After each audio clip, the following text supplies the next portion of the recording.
Everything I've worked for, everything I've sacrificed, has led to this. It's out of your hands now. All the gold medals in the world can't help you now. You could throw the perfect rock and still miss, but it just takes one. You leave it all out there on the ice to leave behind a legacy. I don't remember a time when curling wasn't a part of my life. When I wasn't putting in the sweat and hard work to be the best that I can be. Clocking in the time, the effort to practice day in, day out. Curling is more than just a game. It's a family, a community.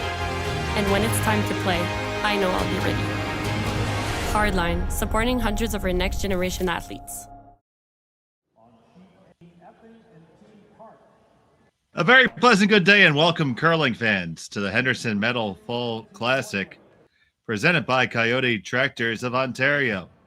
We're here at the YNCU Curling Center in Sault Ste. Marie for this matchup between Brad Gushue and Sam Mooibroek. Happy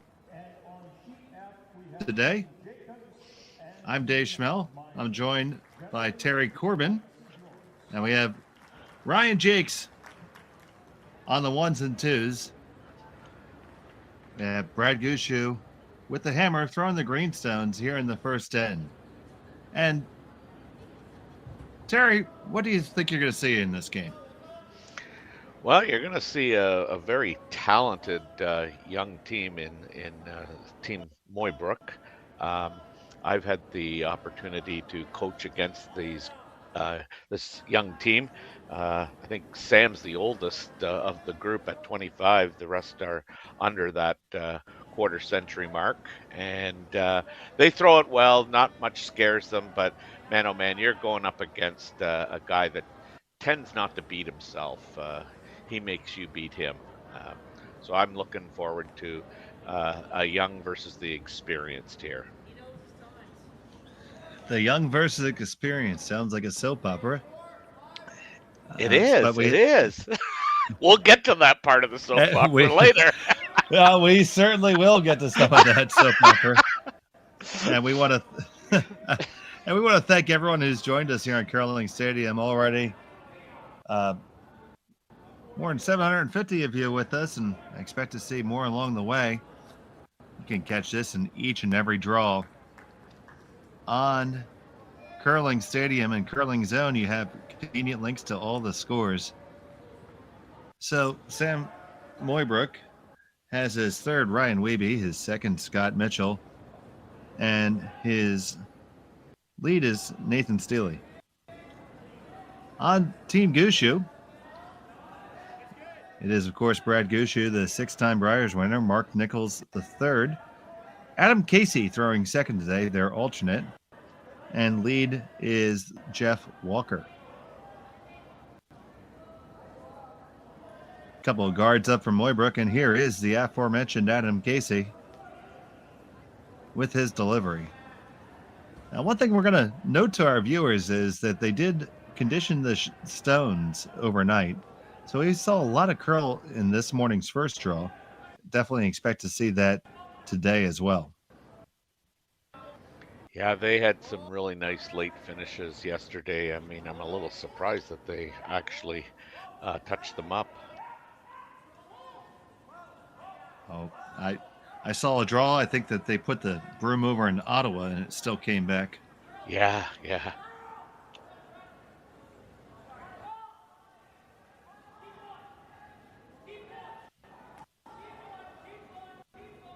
So here's Mitchell with the fifth rock of the end. Team Gushue had a bit of a tough loss last night in their game. A little bit of a shocker, I think.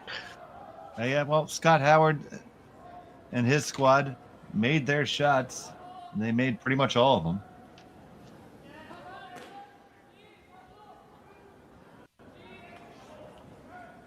That's a new team this year put together with the exiting of Scott's dad, Glenn. They're Oh, good. and here, yeah, absolutely. And actually, here it is. Jeff Walker throwing second, and Adam Casey's throwing the lead rocks today. So I stand corrected on that.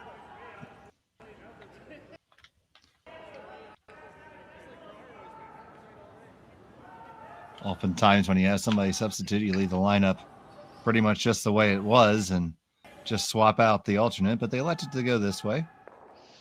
Jeff probably said, "Yeah, I'm tired of lobbing those rocks in there for you. Let me try another shot." Well, Spike can be quite motivating.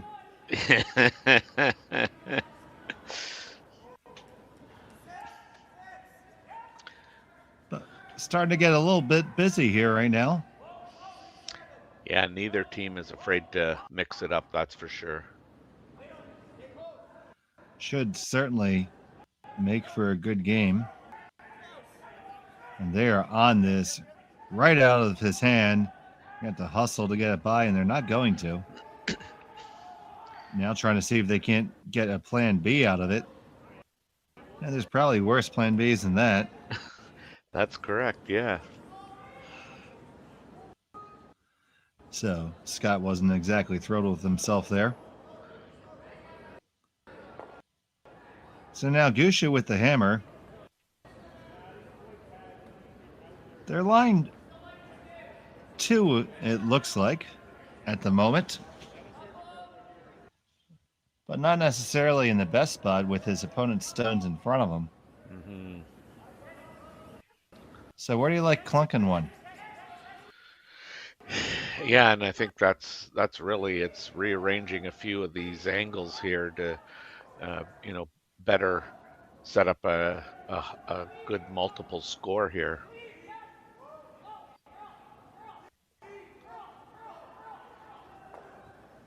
So here's Jeff Walker.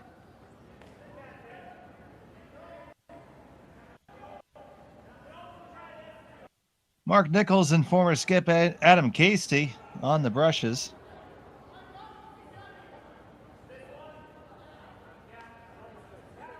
That does move things around a little bit.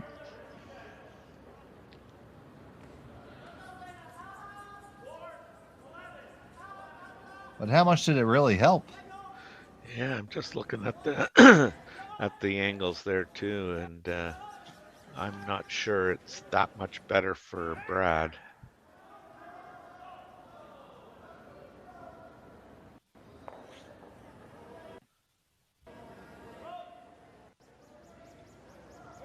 So Mooibroek looking to come right up the gullet here with the high heat.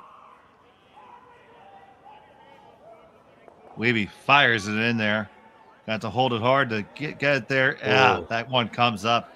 And that could just be those rocks that have just been textured. This is the first game that either team has had on them since they've been brushed up. And you got to think that is a factor. I mean, when you look at Scott's last rock and this one, you just got to go, wow, like that's obviously curling more than they think it's going to. Because there was no shortage of weight on that shot. No, that was humming there.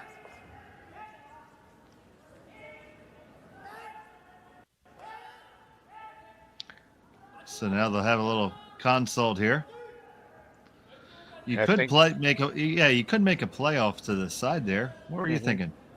Well, I mean, I think for Brad, the one rock that he's considering, that he doesn't like is that one right on the center line.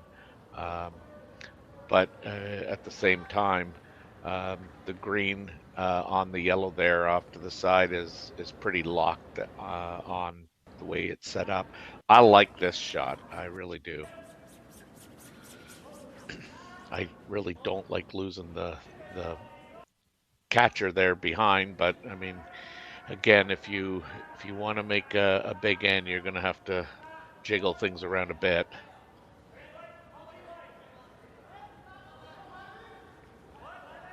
I noticed a fair number of games that had 4 scores of 4 in an end. And I would suspect that, with the change in the rocks, this is going to, add to the probability of, a couple, excuse me, a couple of big ends along the way today. So that does make the double takeout, and the shooter rolls on up, and it leaves Gushue line 3. Let's take another look at that. We're taking a look at a completely different replay from a completely different game. Gotta like mixed doubles.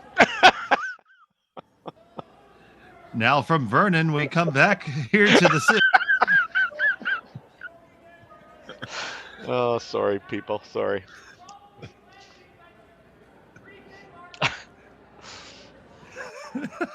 Yeah. That's live TV, folks. That's how the sausage is made. I hope you enjoy it. They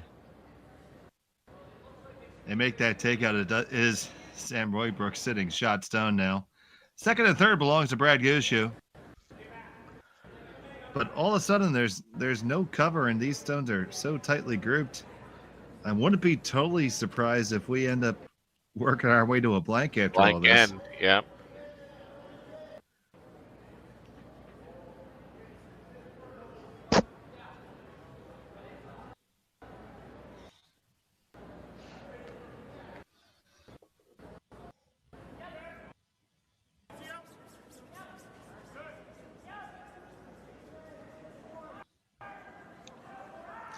On this one, hard to hold the line. Can't lose it. Gotta keep it there. Yeah, he's going to have a good roll, too. It didn't roll as far as I thought it did. I thought that was going to be right out to the wings and almost be closer to the tee than it is. But, that's still a good shot. Right here now, if you blow up right there in the crotch, what's it going to do? You're still going to leave a green for sure, aren't you? Yep.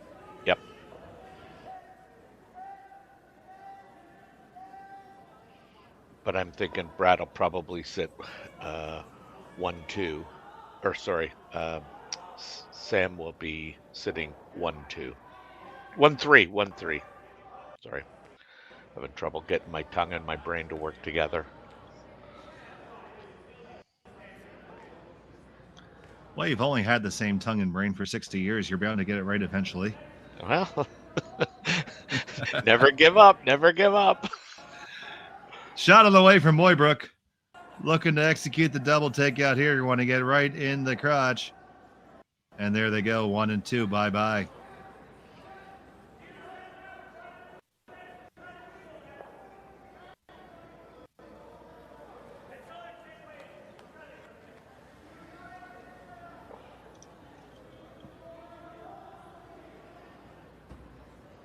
Brad wants to roll under, I guess. I would have thought the roll out to the wings, if you could ever roll it just to the edge of the 12-foot, so it's biting the 8-foot as well. That might be good. You would probably expect Mooibroek to play the double, but it might clip that yellow one as well. And as you alluded to earlier, we're in a blank end. Now, this is going to be a tough roll, and this is going to be a bit of a downweight shot, so controlling the curl is going to be a big deal here. So it's going to be in the hands of Casey and Walker. And Casey is right down with the brush. Laying into this one really hard to try to hold it. Wow. Yeah. Gotta hold it. Are you even gonna clear it? You just get it out. The shooter goes away. Now you get a hit and a big roll. As long as you can avoid setting up a double, you can get a force here if you want it. Mm-hmm. So once again, that says stones have been touched up overnight, and both teams have had at least one instance where it curled more than I expected. Each time on hits, it was each of those two big upweight shots for the Mooibroek squad.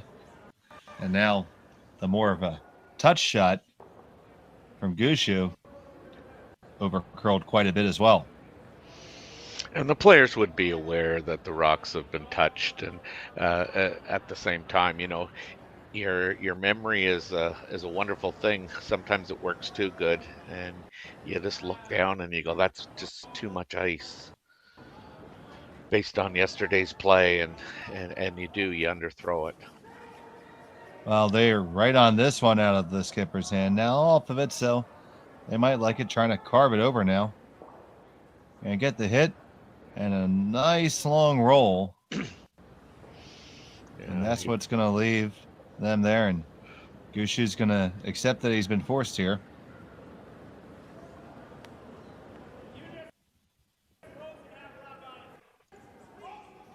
Might be able to blank it if you really, really had to, but probably not worth the risk. No, definitely.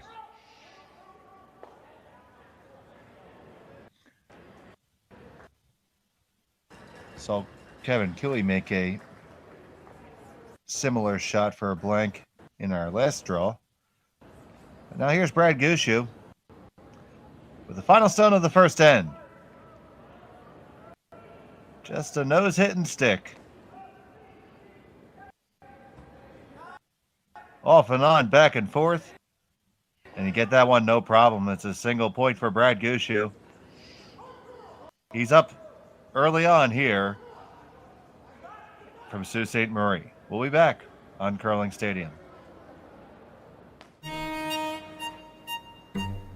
Gripper first. Don't forget the brooms. Yep, you got it. Yellow. Come on. Okay, what else? What do you got? You got one, you got two, you got... Just one more throw, please. You make moments like these possible. Handcrafted in Canada, Hardline's ice pad has revolutionized curling for over a decade.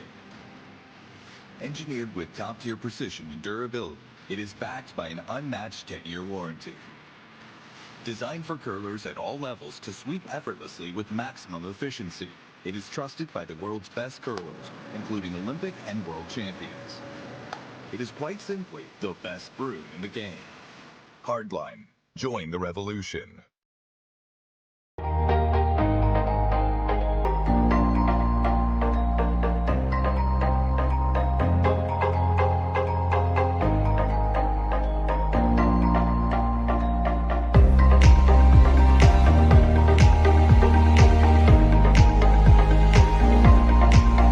Itchy trigger finger. And we're back here in the second end of the Henderson Metal Fall Classic. It's presented by Kioti Tractors of Ontario, here from the YNCU Curling Center in Sault Ste. Marie.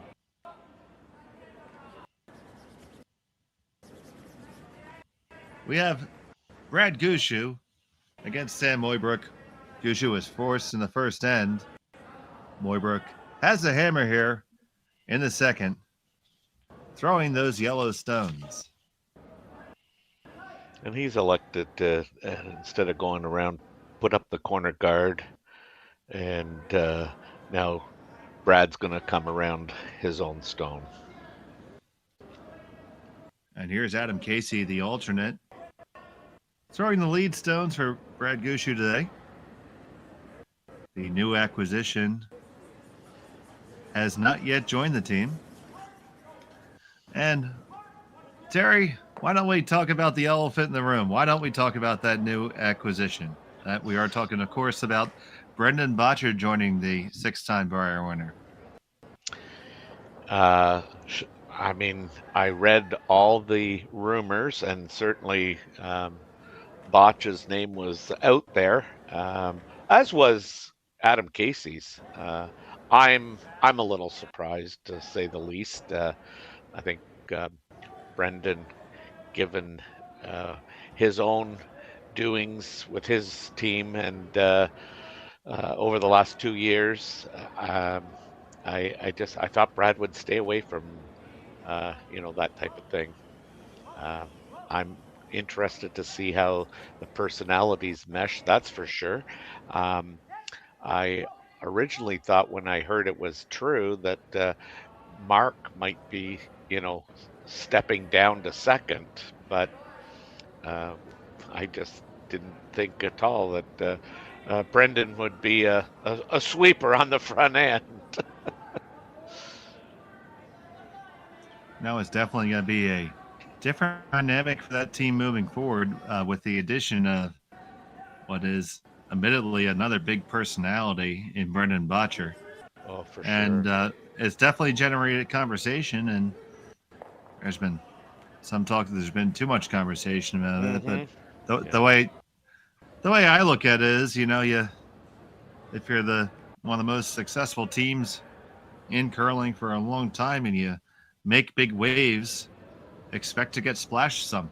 It's going to happen. Yes. And I mean, Brendan's come out and said, I just want to win. Yeah, he's had a fairly successful career, I think we can say, by all standards. Went to 3 Brier finals. He actually got to hold that coveted trophy. So, I mean, he's no stranger to big games, and Brad seems to always be involved in big games, whether you're talking at the Olympic trials, whether you're talking the Brier World Championships. The man is a student of the game. Um, Certainly, there's a lot of talk about how does Brendan um, fit into this, the strategy of the game. And I think, for the most part, I mean, he's going to be he'll give his input, but I think he'll be much more silent than we've seen him in the past. Obviously, it'll be an interesting dynamic moving forward, and I'm sure that Brad will find a way to get success here. For sure, for sure. I think Brad may be thinking of asking Jeff to go back to lead. He kind of missed both shots there. Oh boy. So we have 2 there and the 4-foot for Mooibroek. They have the hammer here in the second end. In a 1-0 game. Just to put my final touches on our elephant in the room conversation, I mean, I watched the last game that they played where they got eliminated 2 weeks ago, I think it was now. And you could tell something was up. Brad didn't seem very happy. Mr. Harden there he was struggling. You knew he was having a tough go of that game, but I mean, again, you don't know what's happened outside of just the game. But yeah, you could tell something was up there the last spiel that they played. One thing's for certain, it's generated a lot of passion, which means that, that passion comes because of the curling community's respect for all these players. And ultimately, we just I want to watch good curling. Yeah, you and me both. There's nothing better, really. Look at that thing dive. Holy.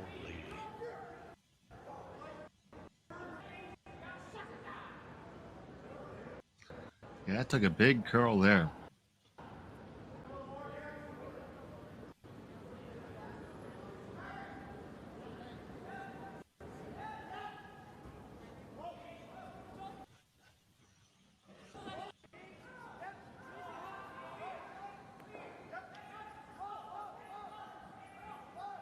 So where's your best spot here?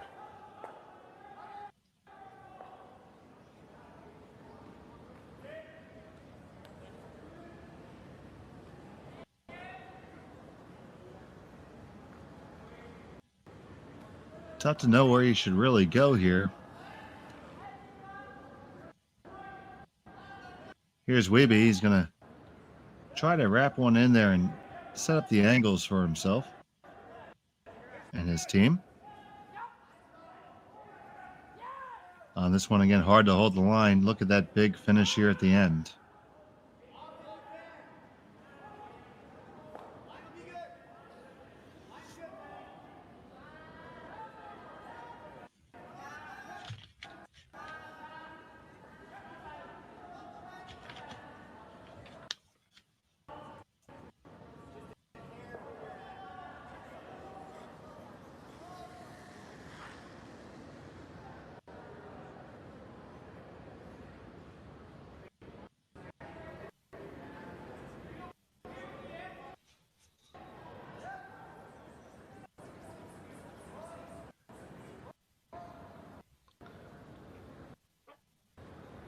Now needing a big shot here. I didn't quite see the call, Dave, so I'm not sure what they're playing.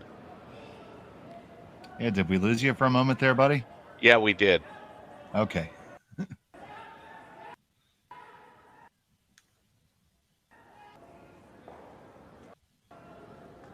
I would think he would want to promote that green a little.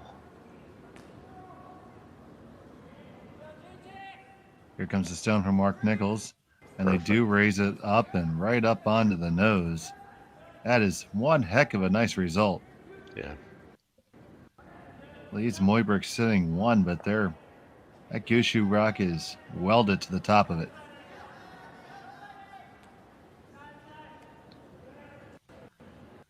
Biggest question is there enough of an angle to eject it? Yeah, I mean, I'm going to say no, only because I don't think you can throw the kind of weight that you'd need to throw in order to get that moving over the top of the yellow and out the side.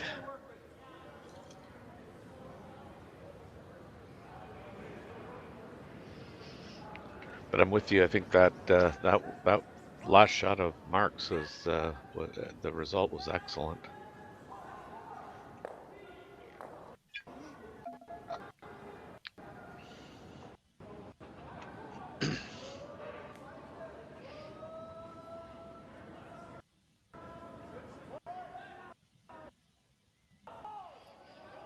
The old Manitoba tuck.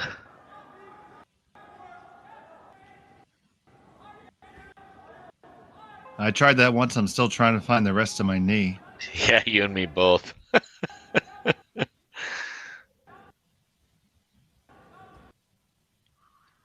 That's interesting there because it did kind of rattle things around, but Mm-hmm. going to give an opportunity for Gushue just to bring one right here.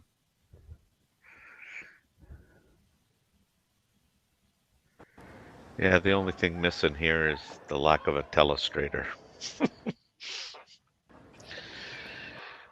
So, if you could draw something up, what would you draw? Well, I'd want to get, I think, right to the nose of that green. Even a little inside wouldn't hurt.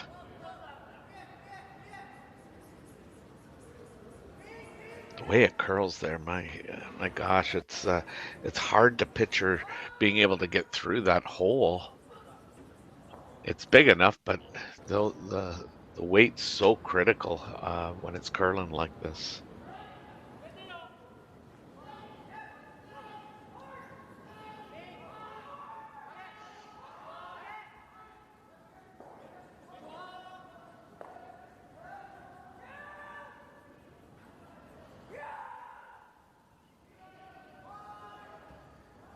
So Brad Gushue with his first here in the second. Trying to thread the needle here. Casey, hard to hold the line because there it goes. It takes that turn. Now, can you keep it going and keep it straight enough? Oh, fantastic. That's a great shot, and what a fantastic brush by Casey there. And you see the result. They are locked in there in the gun, so to speak, and they did just kind of release the Mooibroek stone. So now Mooibroek has to be concerned here. Mm-hmm. Very close for second shot right now. I'm pretty sure it is green. But I mean, Sam hasn't given up. I don't think on getting a deuce out of this. Well, there you go. We can see quite clearly there from the overhead that it is green as second shot.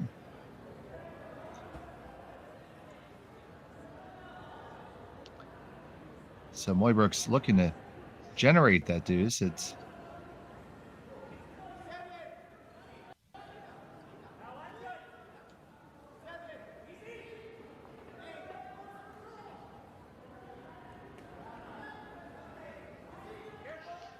a lot of discussion here from Weeb as well as Scott. Scott's he's played a lot of third. Actually skipped a bit too, but he's played third. He's got a brother that I mean, this is going way back where him and his brother used to play front end in was it Bantam or it might have been at the Bantam level. I don't know where he is, if he's still curling, but Scott's a hell of a curler. His dad was with Mike Harris when Mike won the silver medal at the Olympics there. It might have been when it was a what do they call it when they're experimenting to see if it's a worthy event in the Olympics? demonstration event. Demonstration, that's it. I knew there was one word for it. 1988 in Calgary. Yeah. And I'm pretty sure his dad Colin was on that team with Mike Harris, Richard Hart.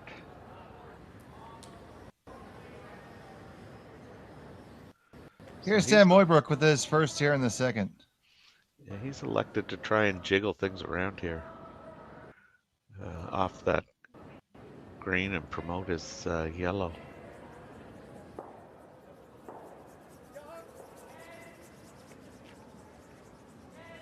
Well, you definitely move some stuff around.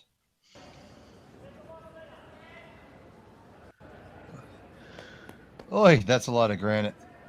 I'll say.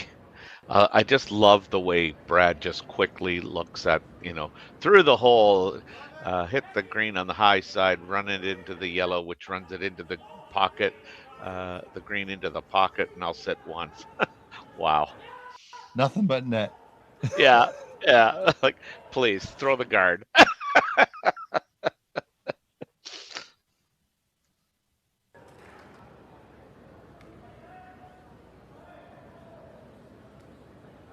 You might be able to thread that needle. Now that I look at it. Oh, no, you can. But I just love the way Brad quickly just, popped in there and said, what about this? So now the whole squad's going to take a look at it. You can see the time clocks in the background. This is a timed event. Many of our cash spiels are not.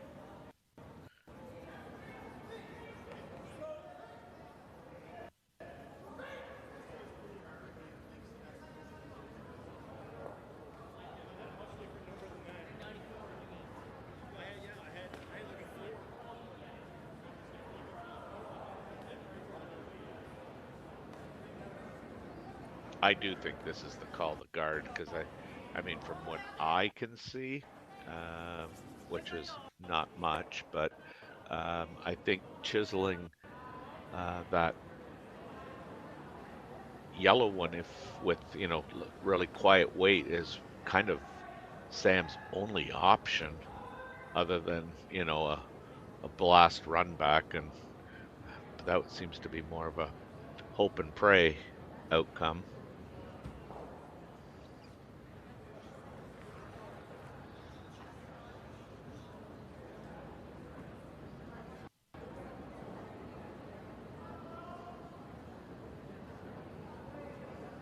Won't take long before we know how this ends up.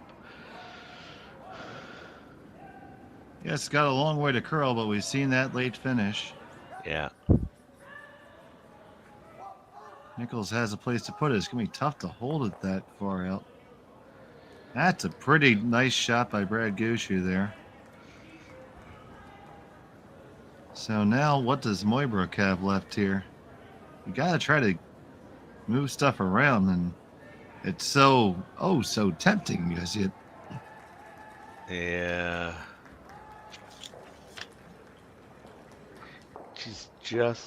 He's got to move that yellow that's, I guess, 4-shot. Looks like he's decided that discretion is or no, he thinks he can just. Yeah. Yeah, he thinks he can just catch a piece of the side of that yellow and tap it in to be second shot. So Sam Mooibroek with his final stone of end number 2. He's going to come all the way around the outside and try to just chisel his rock in. It's going to require the precision of a surgeon. On the brush, now you hold it. You're going to have to get around the guards. Now you need the finish. Now curled over. Is it going to curl too much? Oh, it goes just a little bit too far. It'll be a single point for Sam Mooibroek. It's tied up at 1 after 2 ends of play.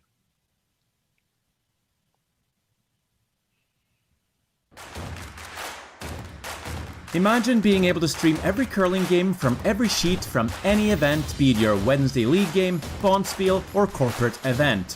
Curling Stadium offers an all-inclusive streaming solution featuring high-quality cameras, ease of use, great reliability, and minimal installation. Offering your sponsors customizable ad space on your streamed curling games and being able to sell video packages to your corporate events for increased revenue.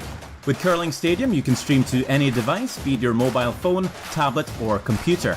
Push the feed to your desired platform, be it Facebook, YouTube, or any other social media. Curling Stadium is simply the way forward. Where it's commonplace in other sports to televise every game, we want to do the same. Curling is a global sport, and it's time it gets the coverage it needs. Make your curling club the next Curling Stadium.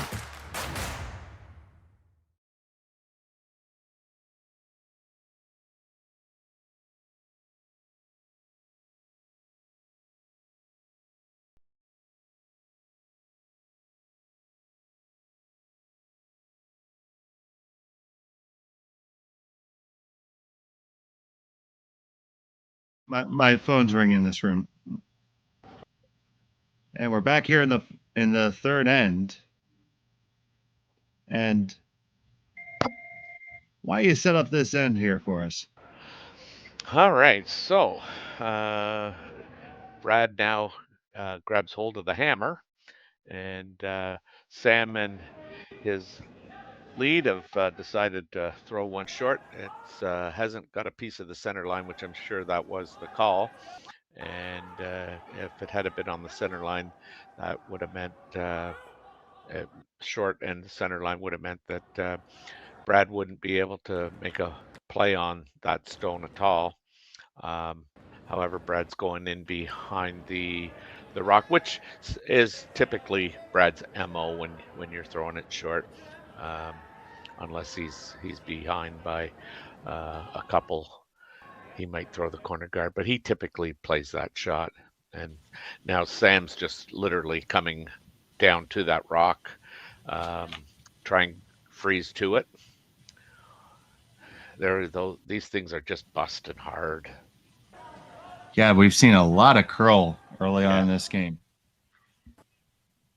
Yeah, I mean, he unfortunately it was kind of light out of Steele's hand, but again, not very happy himself, so no need to elaborate on that. Now a face says at least 50 words there.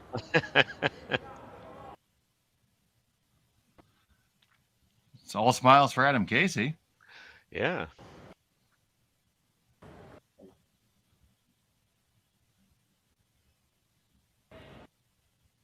We used to call Adam the Joker.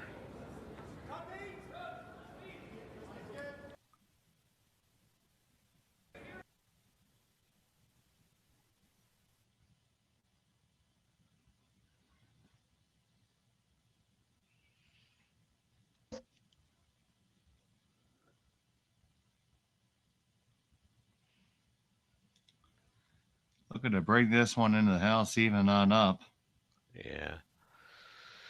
And they will. There's a lot of separation there, and they are flat as a pancake.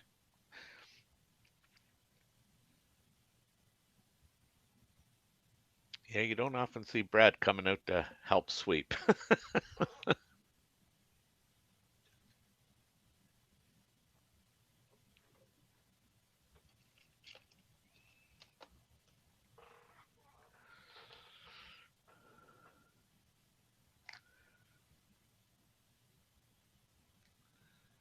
Hitting sticker, they get the nice little roll towards the inside here. Now, gonna try roll back out. Tough to keep this kind of a split up for an entire end. Yes, it sure is.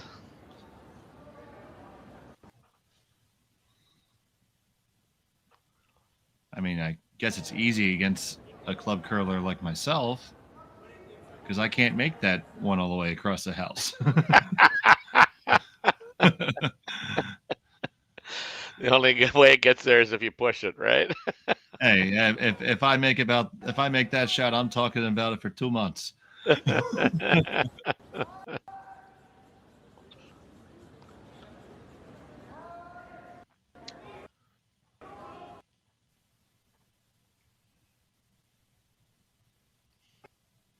All these curlers are so good, and we have the treat again to watch the people at the highest level of this game from all across the nation and the world. It's a great event this weekend. This thing's busting hard too, and it's going to roll out. Give Brad an opportunity to kind of maybe dictate more of the play, whether he goes back out or he's chosen to go back out. That's just looking at the ice that he's taken for that shot. It demonstrates how much the ice is curl. Well, the rocks are the ones that are doing the curling, but that's how much curl there is to the sheet.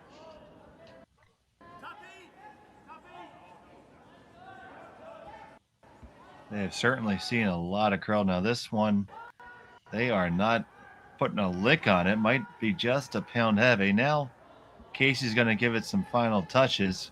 Going to take it deep if it's going to be in the wrong spot at all. So they still lie two with plenty of green in between them.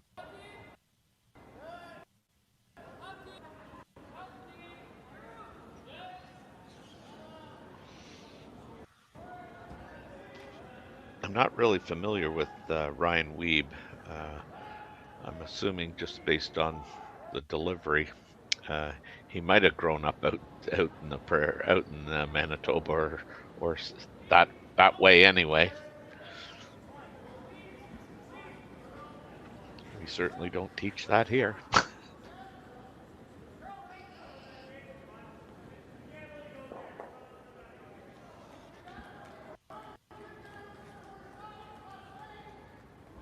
Now, we don't teach it at my club either.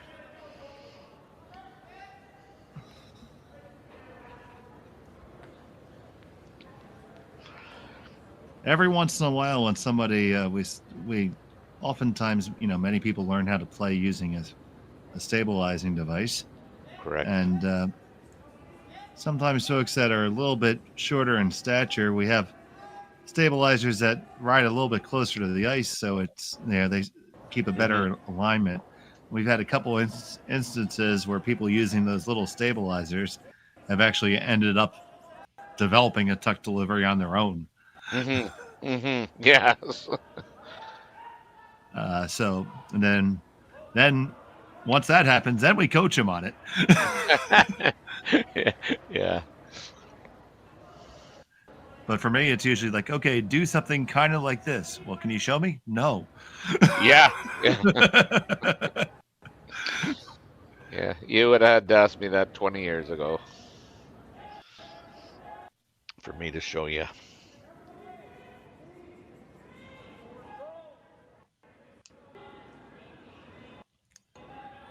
We do have a member of our club from Winnipeg, so he's my go-to for that.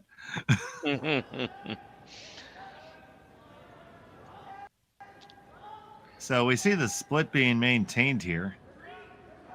We do have the one stone from Mooibroek living in the back there. Ask for the freeze this time. What do you think of this, Terry? I like it. Most teams that I'm familiar with wouldn't even consider this. This would be remove the stone and tell your opponent your shot.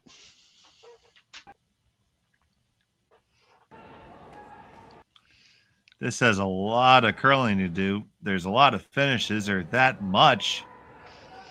Working its way over, get those final licks. Can you get right up on it?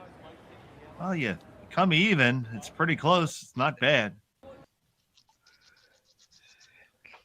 I think that was critical, though, that he gets second shot. I think Brad was, hoping that, he gets second shot, force Mooibroek to make a play on that, and the green might jam, in the back of the rings. It looks like he did not get second shot out of it. I don't think he did. Because, I'm going to say I know he didn't, based on the call that Mooibroek's decided to call. We're going to have a look at it.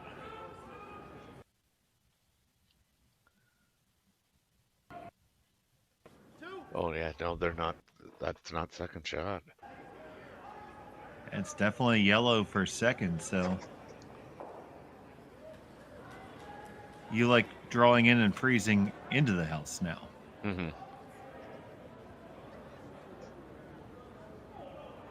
I'm not going anywhere near that last rock that was thrown by Team Gushue.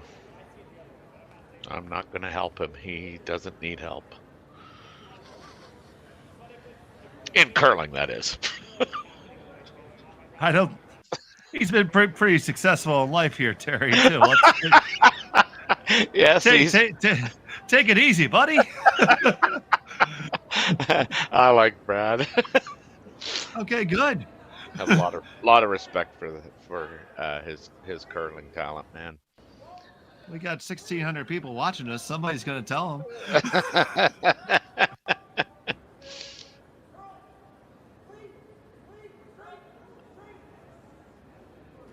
And I'm from Philadelphia. I don't have a horse in the race, so yeah. I just want to see good curling. Well, I'm likewise. Literally, Brad used to wear 2 different brands of shoes. He really liked the slider that he had, and so I sat there and talked with him the one day, and later on, about 2 months later, I emailed him and said, so. When are you gonna? Or I said, if you were gonna get a new slider put on that shoe, like, would you put it on that shoe, or would you, get another shoe to match your gripper? Before we drop that other shoe, I just want to point out the fact that draw from Mooibroek skittered well deep in the house, and we have an opportunity here for Gushue now, as if he needed help. Yeah, exactly. But back to the shoe. Yeah, no. So I mean, he just said, like, I don't think about those things. He liked the slider that he had on that shoe, and I think he wears a gold line now that both shoes are the gold line. But I could be wrong because I haven't talked to him in quite a while. But they look like they're a matching pair now. Well, here's Gushue with his delivery here. His first of 2 in the third end with hammer. He lies shot stone, trying to really see if he can't get a multiple score out of this. Pretty good shot. Is there a hole there? There is. Do you have the intestinal fortitude to go through it and risk giving up a big old crooked number? Yeah, no. I think he could freeze to the top shot rock there and be second shot. And I think that is the call.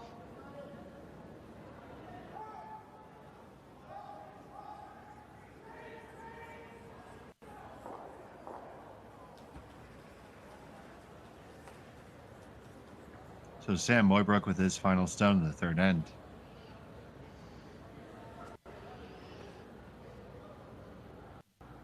He's another one that throws with the straight north-south handle and then gets it out.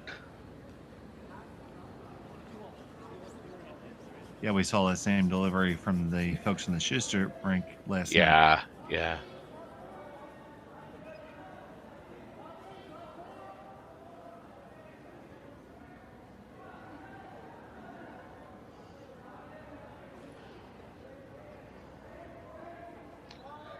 You don't want to bounce off that. Oh, he got behind. Looked like it just rubbed, did it? It did rub just a fraction of a millimeter. Wow. Shot for Shots, 3. yeah, it does look like there is a shot for 3 available. All you got to do is move it off the forefoot. Yeah. Hold your shooter. Unfortunate miss there for Mooibroek. 2 in a row. And you're not going to get away with that very often against pretty much anybody in this field. Yeah.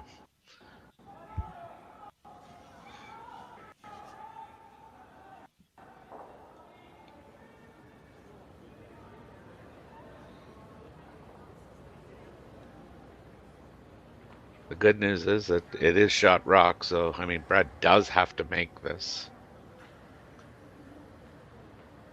Here we go, Brad Gushue, final stone of the third end. Needs to move this one off the forefoot to get 3.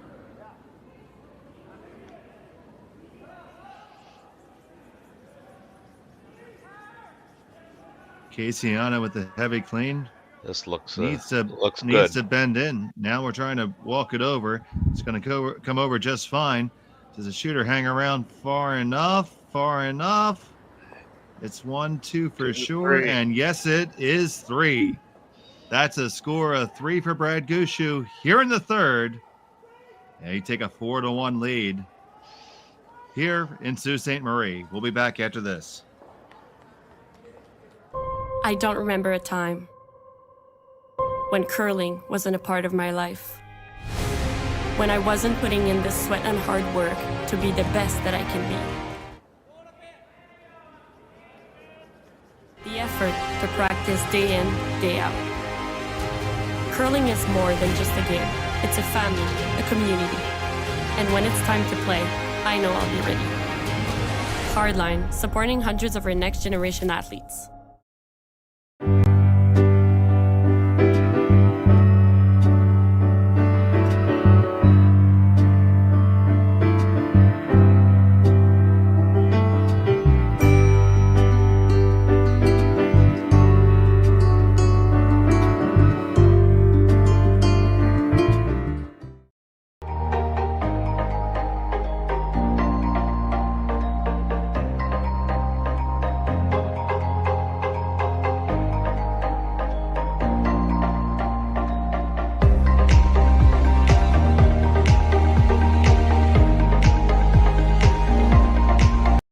People in Canada.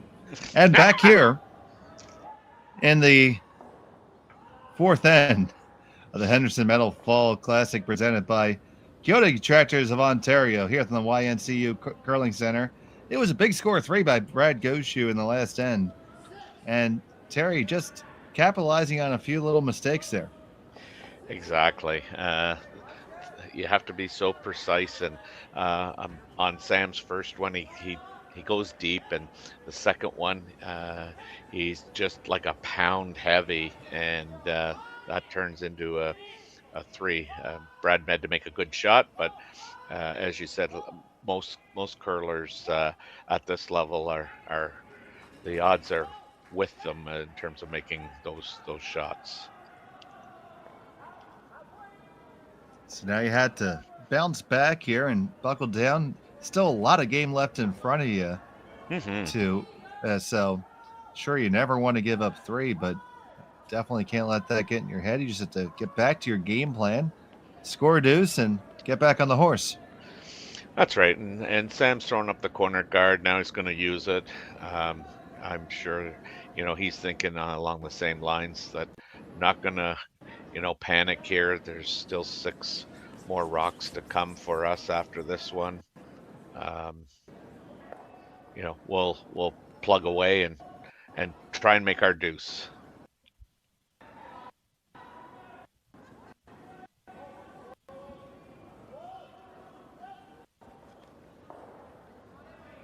And you can see that late finish. That cleared that guard by a good 1.5 feet. Oh, yeah. And that is all the way out and almost fully exposed on the other side.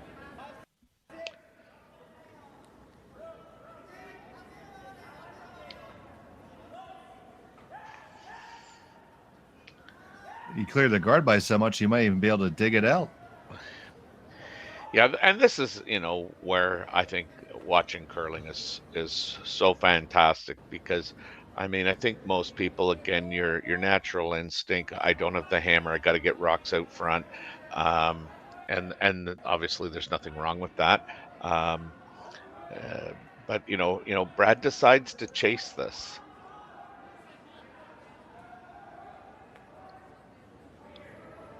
And there they are. They're clear past the guard. Now you come right on down to that stone and you weld it right up there. Just a little bit shorter than it looked from the long shot, but that one does appear to be second shot. I would agree.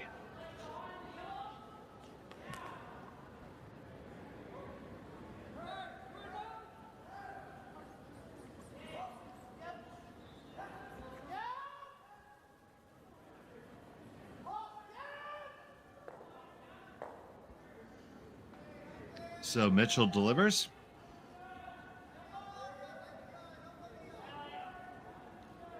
They're going to stick with the game plan here and keep on trying to come on in and put the pressure back on Gushue.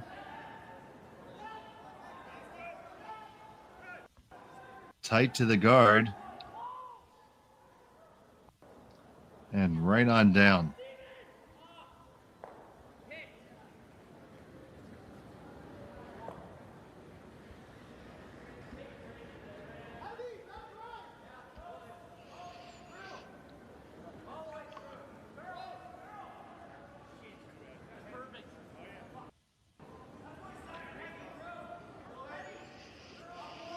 And Gushue's going to stay on the offensive here. Had an opportunity to hit the abort button if he wanted to. Yeah. That's the huge difference curling at this level, I think, is, these teams wait that extra rock to blow things up and, 2 doubles and that's not out of, their arsenal, but this is on the guard.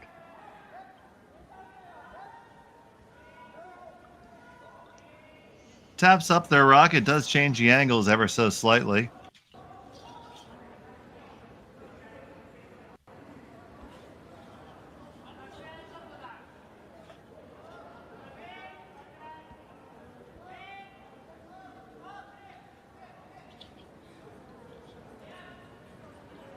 And we have a final already in the game with John Epping against Park of Korea.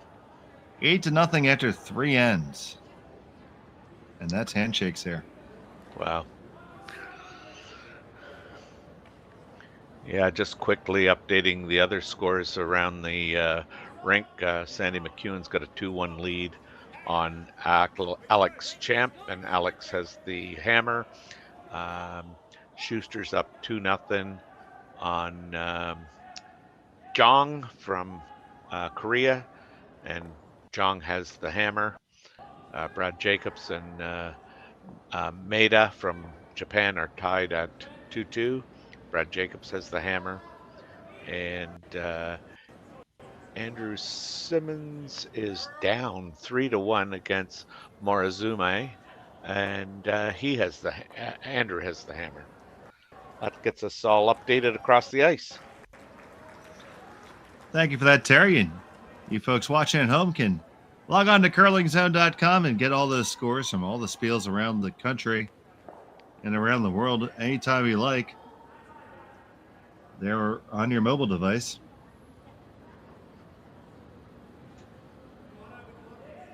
Catch all these games on our YouTube channel. Make sure you like and subscribe. It really helps us out. We'd appreciate it. It helps us bring you more curling.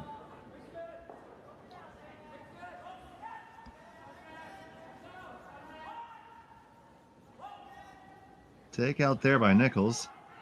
Looks like he was hoping for a bit of a roll there. Yeah.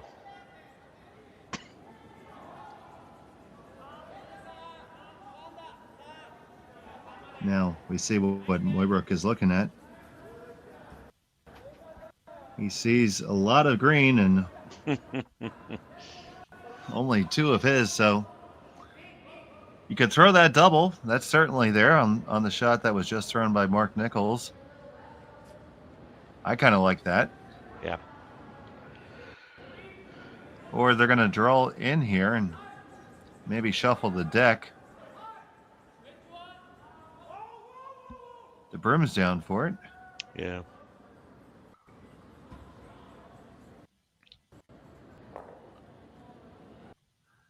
Here's Ryan's attempt.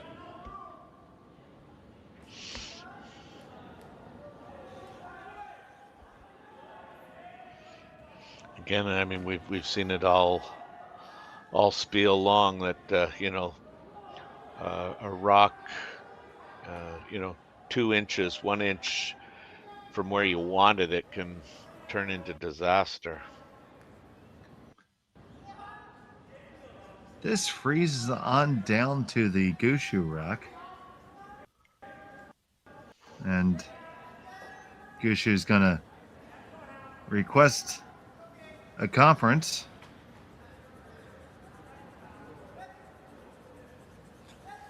He's looking at what we're looking at.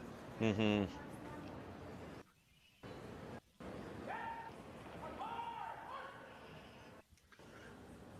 What do you like, Terry, if you can make any shot in the world?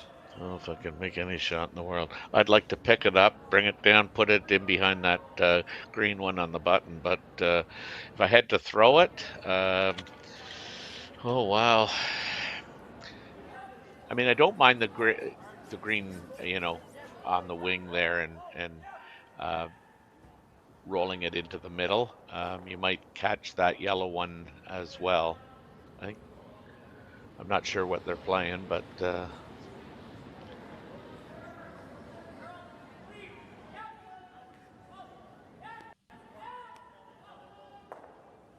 suppose coming down and freezing on that top yellow one doesn't really do a whole lot. Oh, they are playing this double. They're gonna have to really go on this. This is close. Oh, wrong one. Oops. Yeah, not exactly what you're looking to do there.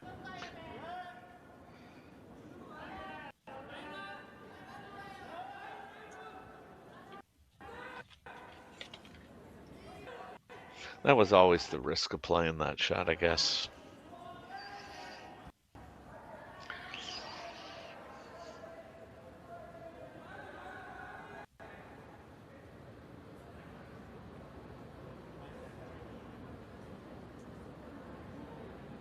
I think a lot of times too, you play what suits your eye. I mean, there's a lot of times where, I know just myself, people say, well, this is the shot. And I'll say back to them, like, I can't visualize it. I can't see it. And if I can't visualize it and see it, I'm not playing it.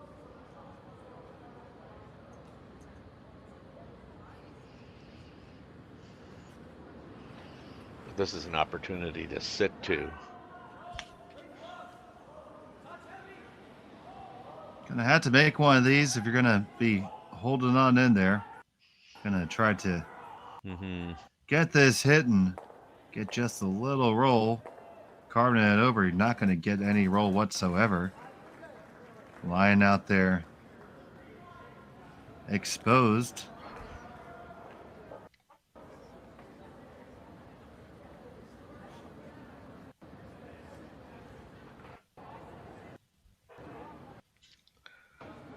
With this ice, it looks like Brad's going to play a very controlled shot. Try and get that roll himself. Beat Mooibroek behind the guard. And by guard, I mean the one on the forefoot.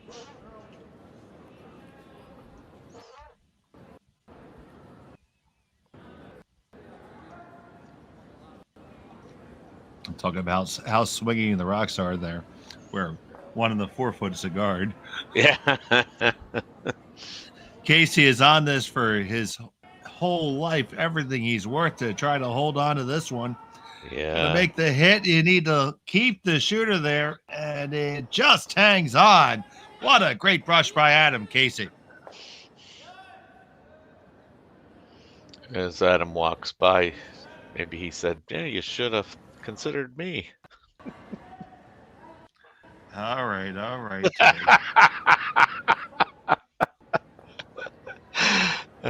Dear. Have you ever seen the movie Major League? Yes, I have. I'm just happy to be here. I want to do what I can to support the team. That's God right. Willing, and God willing, it will all work out. That's right. And that's the answer. Yeah. Yeah, but.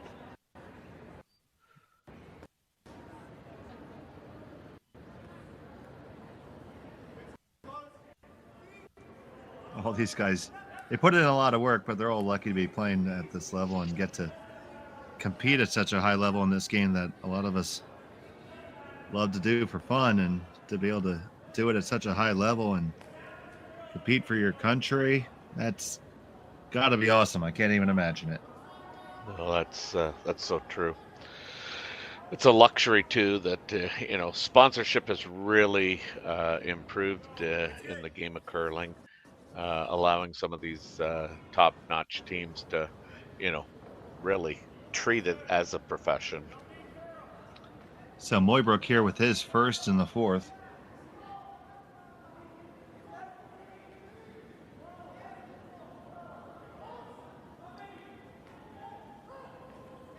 Trying to make something happen here. Yeah. Did not make it around there. And that leaves Gushue still sitting shot. So it's as simple as a guard here.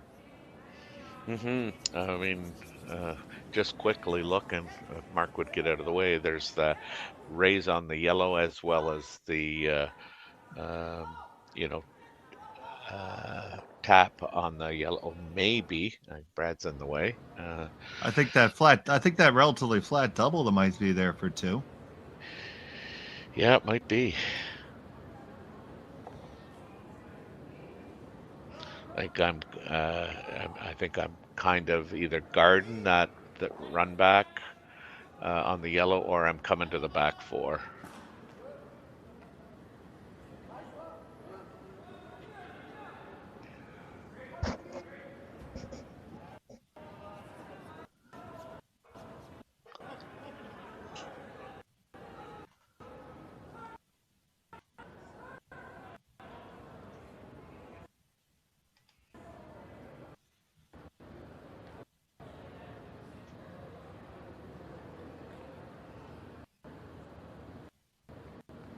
So it looks like they settled on a guard.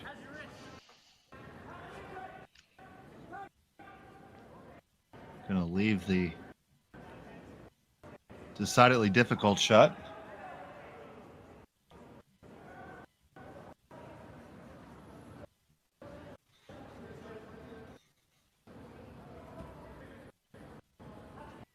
Yeah, I think Brad would be super happy here with a force. That kind of solidifies that three that he got, and we'll get the hammer back up two. Yeah. A very good place to be. So, final stone in the end for Brad Gushue.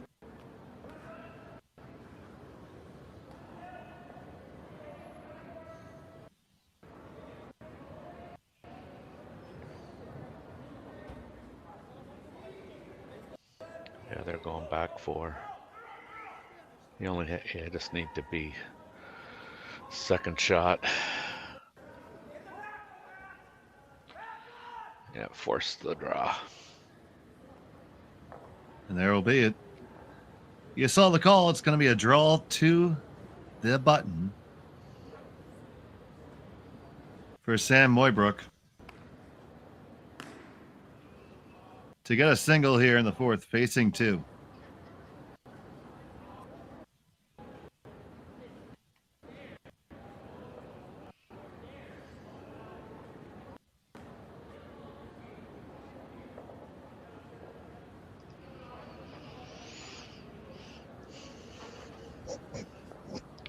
Should have a good idea what the speed is. The front end would have informed him if there were any changes. All these shots are big team shots, and they need one here now. Got to find that button to hang around here, facing two. Mooibroek looking for the lid. The way they're sweeping it, it looks Brushers close. are bringing in. That's looking pretty good, pretty good. Needs to stop, and it does. And the single point is on the board. It's 4-2 after 4 ends of play. From the Henderson Medal Fall Classic, presented by Kioti Tractors of Ontario. We'll be back on Curling Stadium. On behalf of the volunteer board, the support team, and all the families who will be helped by this year's Sandra Schmurler Foundation Telethon, thank you for being a part of this historic moment. $1,126,014, a new record, exceeding our goal, and most importantly, countless families from St. John to Victoria to Yellowknife and babies in over 100 hospitals in between will be impacted by your generosity. And we couldn't do it without the amazing partnerships we have with Curling Canada, TSN, and Telethon Canada. They connect you, our generous supporters, with so many of the Scotties participants and our volunteers on Telethon Day. A special thank you to Jocelyn and Brett for sharing little Luke Gallant's stories, and all of the families across this great country who shared stories of how Sandra's legacy has helped their little ones grow up and become champions. In each of the last 3 years, because of generous supporters like you, the Sandra Schmurler Foundation has been able to give back $1 million to help babies in every province and territory. And this year's telethon will ensure we can continue that incredible momentum. Thank you for helping champions start small. Thank you, Canada!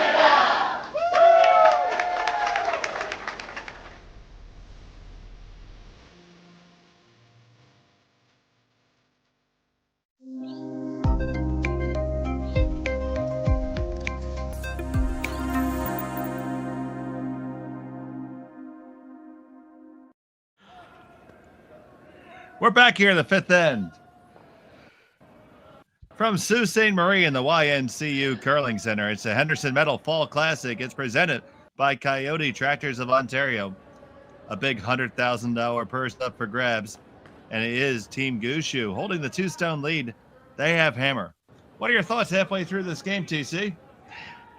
Well, I mean, I think, Brad's 3 kind of is the story, and everything's kind of following script. Again, Brad gets a short rock. He's going around. Mooibroek down. If Brad throws a short rock, or even in the house, he's going throw up a corner guard. I expect more of the same. I don't see anybody deviating from their DNA right now. But yeah, good draw by Team Mooibroek. Team shot to the forefoot for one.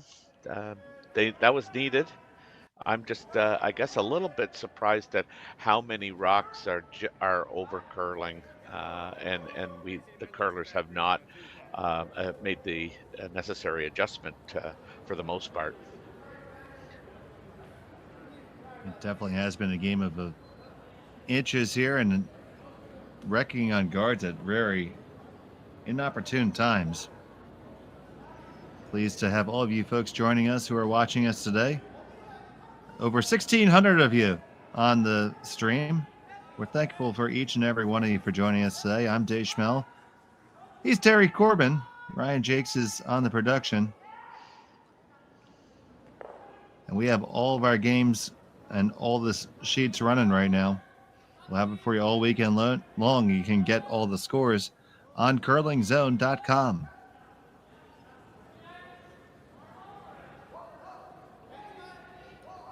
So Gushue with the hammer up 2. Looking to continue to generate some offense and solidify that force.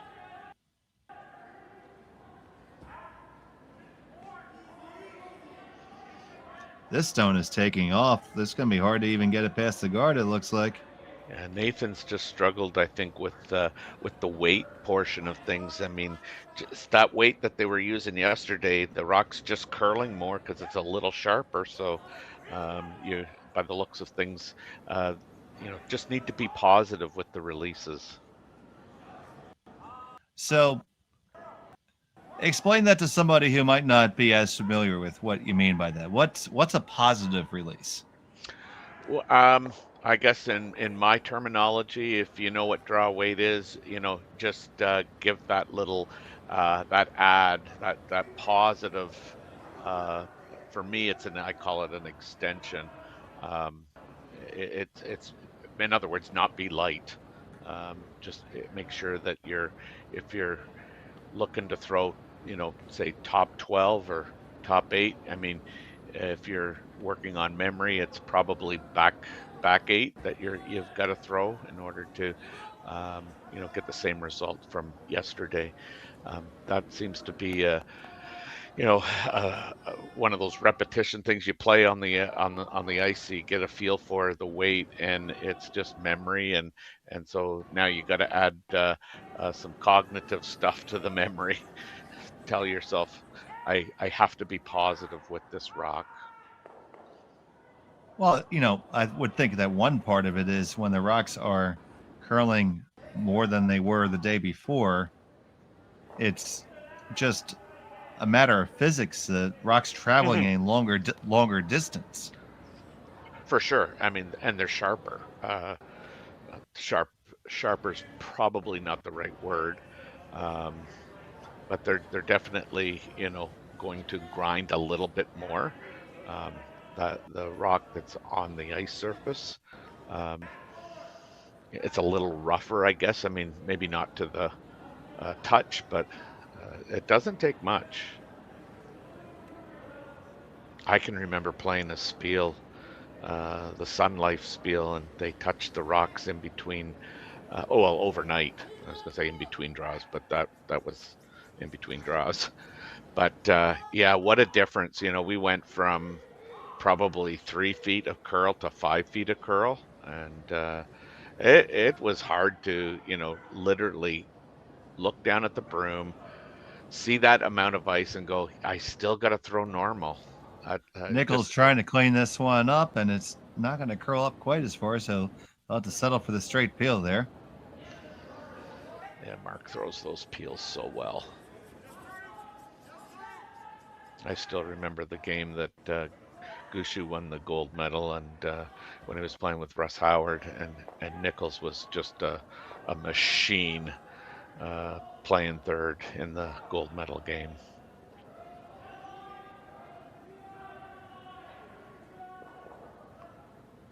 Here's another big scrub.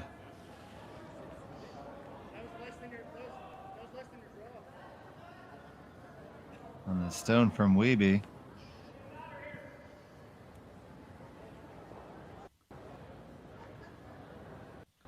That's interesting, lodging their stone right into the belly of those 2 Gushue stones.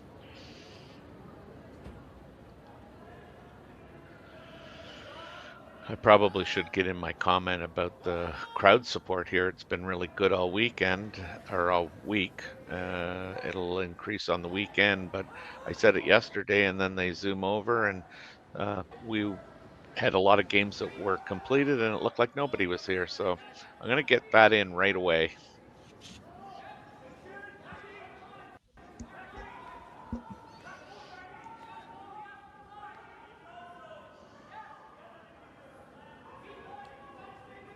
So here comes Nichols with another one. Little bit more gentle on the weight this time. It's still coming down with plenty of pace. Gonna come right on down in there, into there, and rattle them around. Nice job there, because they kill the one stone and move theirs back to the button and leave 2 more in the rings. Mm-hmm. And being down to skips rocks, I mean, I think, Brad didn't have much of a choice. I think he had to play that if he's looking at kind of trying to keep a deuce in play here.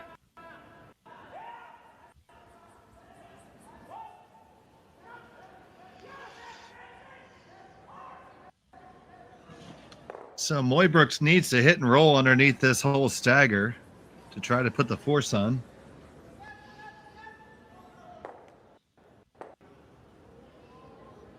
You're probably edge on edge if you're getting that roll.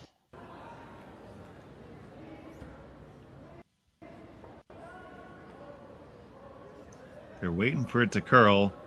Now they're going to try to coach it over. Now don't take it too far, guys. Yeah, I don't think you can here. It's going to get there and roll right on over. Yeah, good job. That's a pretty well done job, I would think. Although, Gushue might be able to key into it. I don't think those rocks are touching enough or close enough to get the drag here. You can certainly hit the one on the outside onto the one on the 4-foot. That's no issue. That's no issue. It's just, how does the one up top come into play? Yeah, I think they are playing the top one.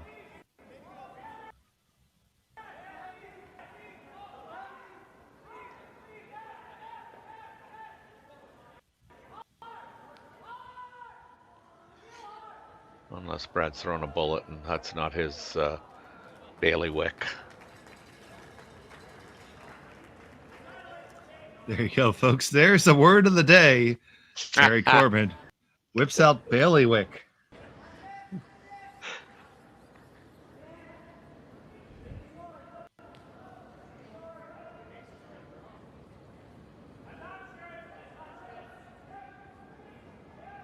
Good shot. Nice shot there, indeed. I don't know if he left himself. Maybe not. I was going to say, I don't think he left himself that green run in, but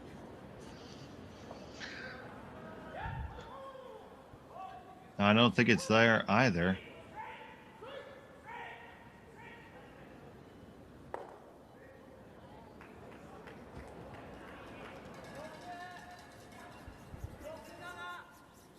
You can't feel good staring at all that green granite.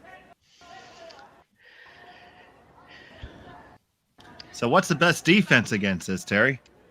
Well, I mean, I know what the best defense isn't. That's leaving Brad a double. So I mean, I think, if I'm Mooibroek, I mean, I just got to decide: do I want to try and hang my hat on a steal of 1, which that would not be me. I'd be going right in, and I would try and get every bit of like the same reaction that Mooibroek had in his first one. Just get to the inside of that yellow one, get a little bit of a flop, and push the yellow one, 2 feet, or not even 2 feet. You only have to probably move it a foot.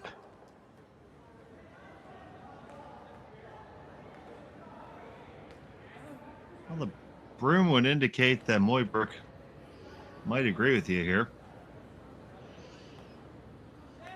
We'll see what he has in store for us, his final stone of the 5th end. Just don't want to be right on top. This is starting to move in, so it looks good.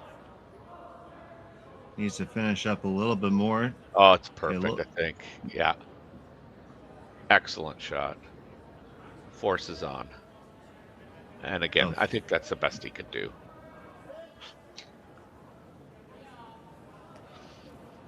I don't think you could walk it down much better.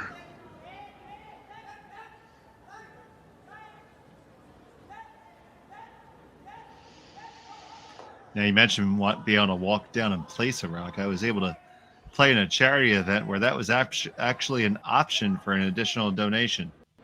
Perfect. You could do it once per game. It was quite interesting. Yeah.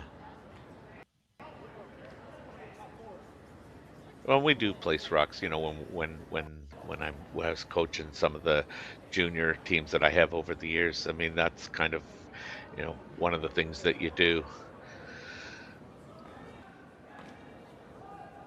Here's Gushue with the final stone. Looks Hit and good. stick for the single. And the skipper has that one in the bag, so hang one green. It's 5-2 after 5. Here from Ste.Marie. We'll be back on Curling Stadium after this.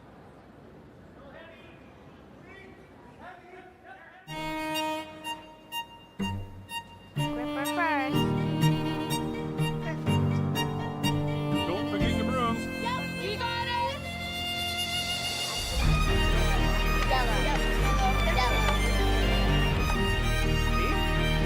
Come on up. Okay, well, what do you got? You got one, you got two, you got... Just one more throw, please. You make moments like these possible. Handcrafted in Canada, Hardline's ice pad has revolutionized curling for over a decade. Engineered with top-tier precision and durability, it is backed by an unmatched 10-year warranty. Designed for curlers at all levels to sweep effortlessly with maximum efficiency, it is trusted by the world's best curlers, including Olympic and world champions. It is quite simply the best brew in the game. Hardline. Join the revolution.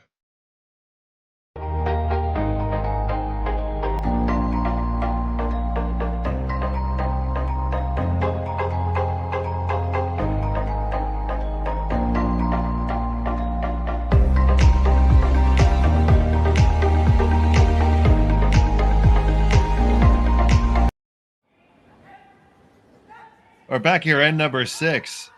It's a Henderson Metal Fall Classic presented by Kioti Tractors of Ontario from the YNCU Curling Center in Sault Ste. Marie. Schmel and Terry Corbin here with you. Ryan Jakes on the production.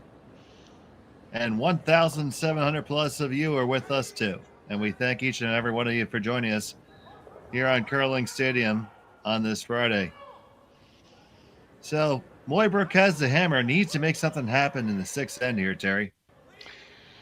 Yeah, and I don't know whether this is by design, but certainly Mark, who's taken over the reins while Brad is out doing other things temporarily, has called this one in the house, the first one.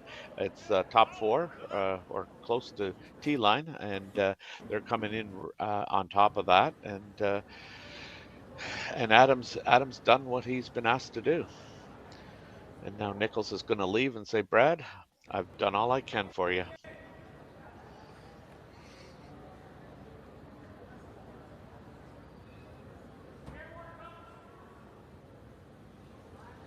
So here's Mooibroek and his squad trying to set the double guards here.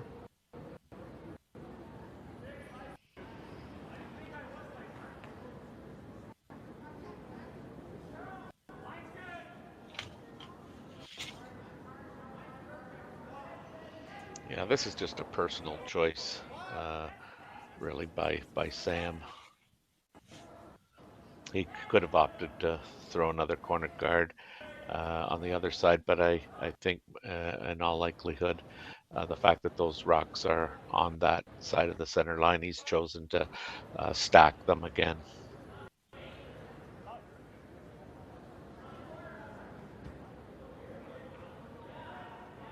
So what's the benefit of a stack as opposed to the split guards? I mean, I think it's just a personal choice, really. I mean, I like the 2 guards. I think that it provides you with, especially with rocks in the house, it just more opportunity. There's shorter rolls to the center and to the wings. usually when you're double stacking them, you're trying to get the other team to play the doubles on the guards. I think when they're stacked, you're more apt to go that route. So here we're going to make a play on the ones in the center and try to get the roll right underneath those aforementioned guards. Yeah. Got to hold the line first. Can't let it over curl too much. And it's going to slide right on by. Unfortunate time from that for Scott Mitchell. Yeah, poor Scotty seems to be struggling with his throws today. And he said you've coached against Scott a few times. Yeah, I mean, again, I can't remember people's names. Josh, and I think you spell it Leung or Leug, Lung. He played third, I think, for him. Yeah, he's been around. It feels like he's been around forever, and he's 20. Yeah, I mean the oldest guy the oldest guy on the team is 25. It couldn't be that long. I know, but these kids have been around since they've been 14 and 15, curling at the top level of their age categories. What a shot! Walker absolutely delivers just what the doctor had ordered and cleaned up over there. Now there's very few places to hide, and Mooibroek's going to have to come right underneath that. You see him calling the shot quickly because time is not on their side right now. They have, I'd say about 9 minutes and 2 seconds, I think I can see on the clock. I think it was 9:42 when we last got a peek of the clock. I mean, the good thing for Sam is, that's a gimme double, really, if there was ever such a thing. And he's going to be sitting third and fourth shot. And like I say, it's only going to take one to make those greens go away. So he can't be that upset about the way this is unfolding right now. He certainly would like more rocks to go around, I'm sure. So they draw all the way out to the wings there.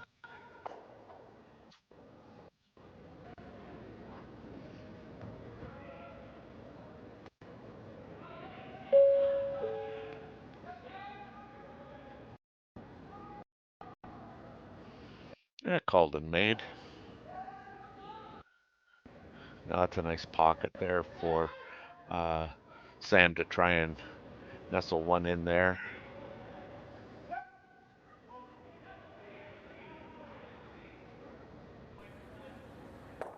Ryan asking for a little less ice. As soon as you do that, you better make it, because I'm giving it to you.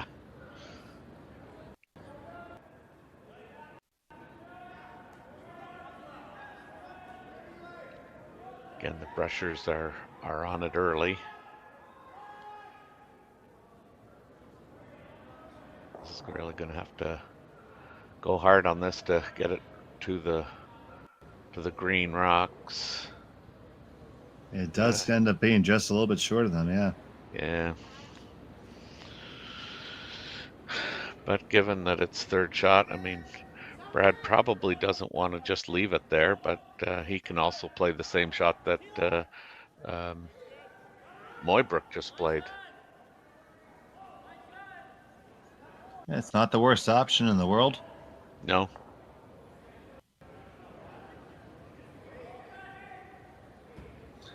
Terry, you're in danger of looking smart here. And let's write that down a date and time, because that doesn't happen very often.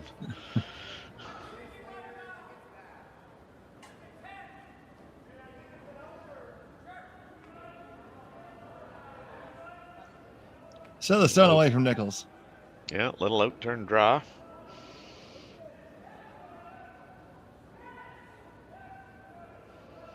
Based on the sweepers, this looks like it's going to be really close.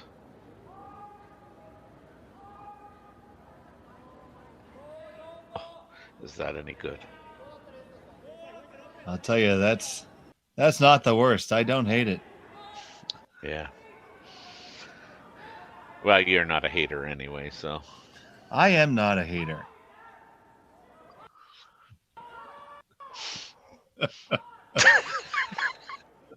I am definitely not a hater.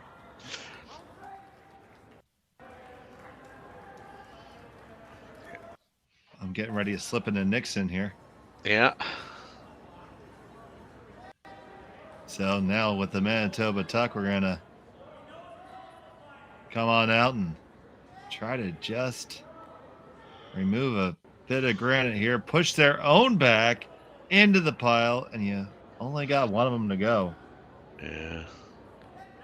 And how did that end up? Let's take a look.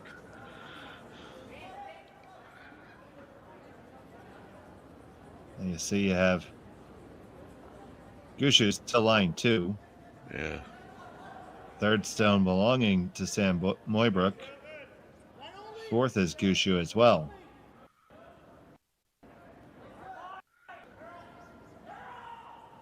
Yeah, I'm probably not trying to move those around too much.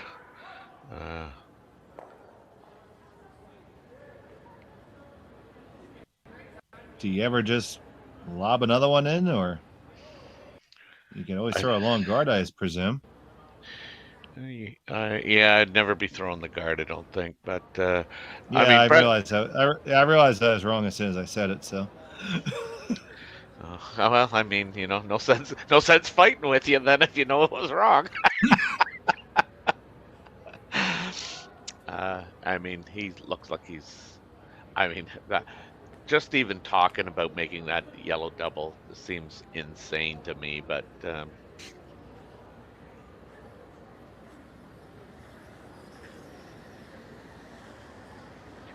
would be a magic shot.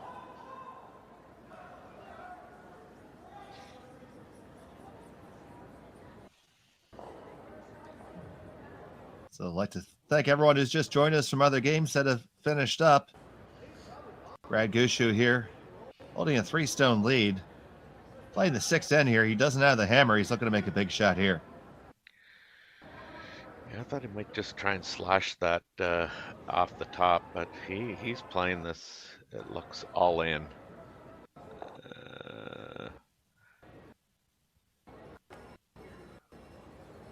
Oh, a lot of stuff moved. Now let's see if we like it or not. And you left your opponent sitting shot. You sit 2, 3, and 4. Now, what's good, what's bad here, Terry? Yeah, that's the only reason I didn't like that shot. I felt that was the only way you were going to bring that. I'll call it a biter. That one way out on the wings, that yellow one. I thought that was the only way you could possibly help Mooibroek. Sam's going to try and play the double, and I mean, I guess depending on how he throws it, I mean, there's 2 doubles there that you probably can decide which one you're going to call for out of his hand. But the one he's chosen, I believe, is to run that rock right back on the one behind it. So Mooibroek with his first here in end number 6. On it hard for line for everything they're worth. You're going to get the first one, get to the back one, and you clear them both off. Nice shot by Sam Mooibroek.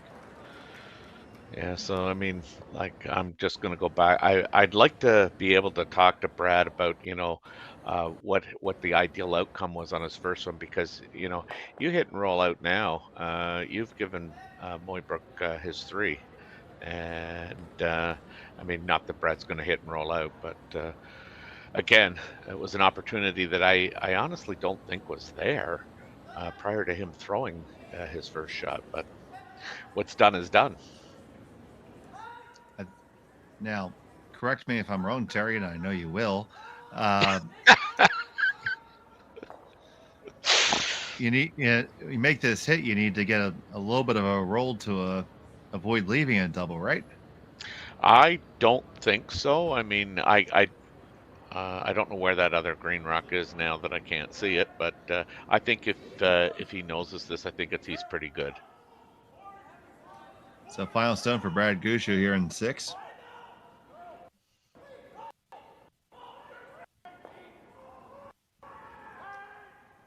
It is going to be right on the beak. Yeah. Little perfect. roll. Well, that's really, really, really flat. It is.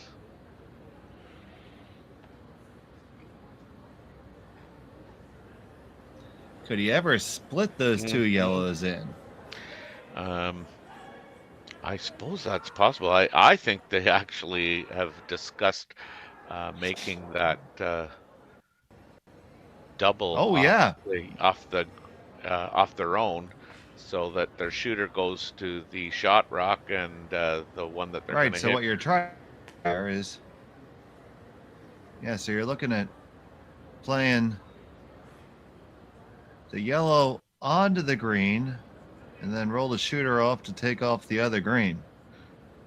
Yeah, I mean, I think it's an insane shot call, but I think you're better off, trying to make the split if you had to.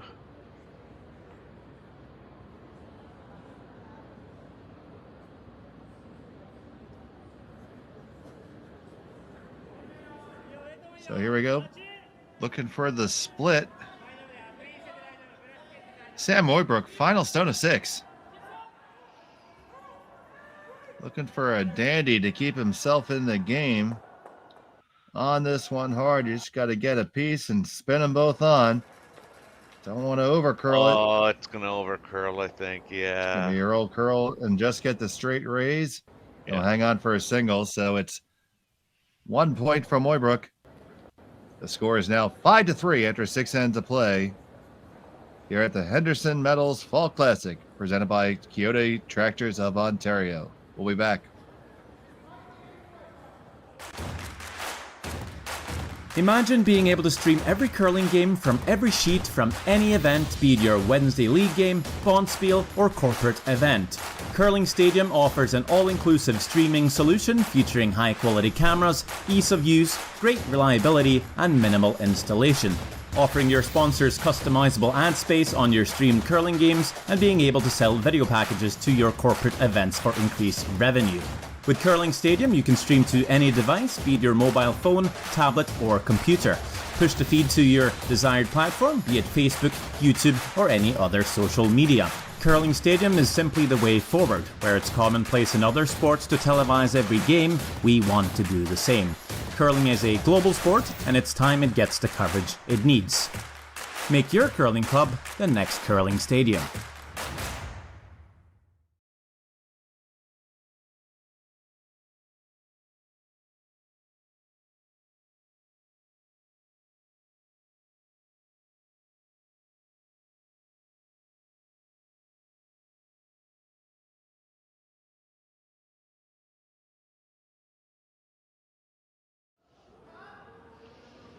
And we're back here.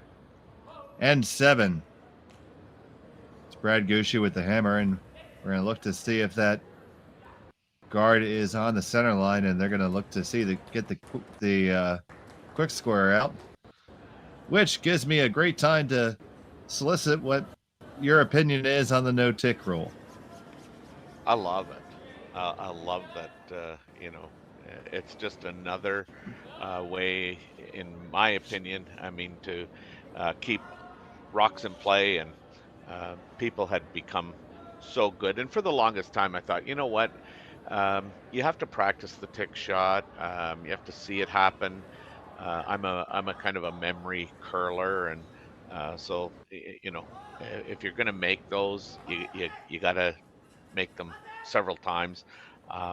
I think it just adds to the game, because we used to not be afraid, especially if you were up 3, to chip it into the rings so that you could hit it next time. There's some excellent camera work by our crew, and I think that's got a piece of the center line. You and me both. Well, this is a new gadget.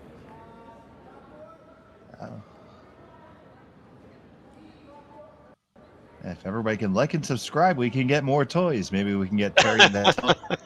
Get Terry that telestrator he wants for Christmas. That's right.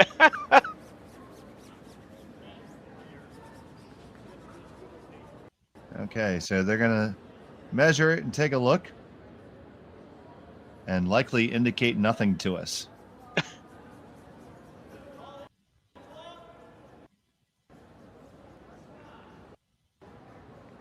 I've yet to see this.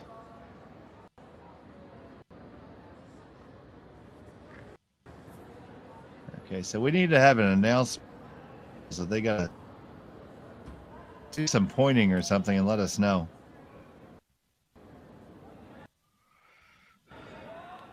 Based on the fact that we're coming around, I'm going to assume that it is touching the center line. Yeah, I mean, I would say this is Brad's MO anyway, so it really is hard to tell. I know, but I was trying to sound smart. I know. Well, and you did. You did.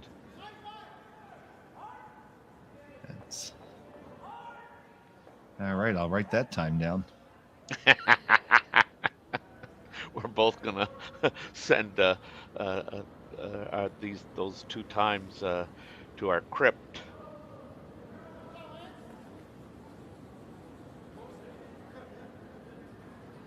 That comes right on down to the top 4, and Mooibroek's going to throw another guard.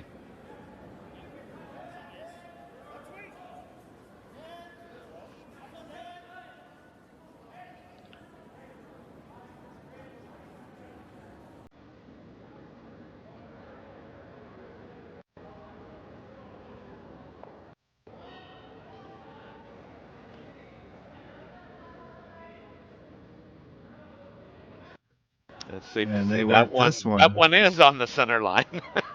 Yeah, I feel good. Yeah, they got that with those last few licks there. So good job by Nathan Steele. Gushue doesn't care. Just going to wrap another one around. Here comes Adam Casey.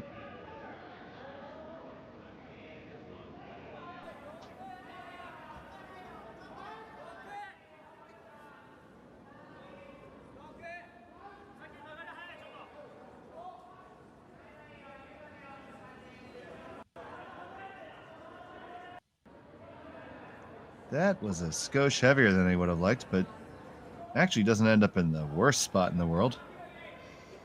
He looked like he in-outed both of those.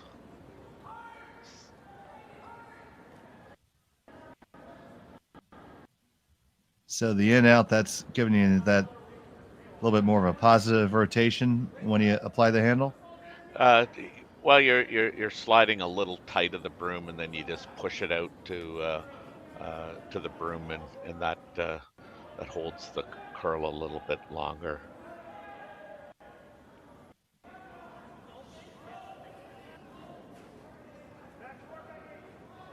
There were another one on the guard. Just I'm starting to feel bad for Scotty. Just struggling with the weight. All of our other games are in the 7th end here.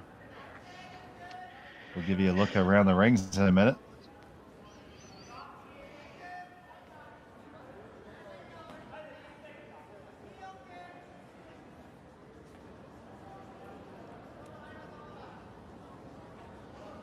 So now we can begin the guard removal process.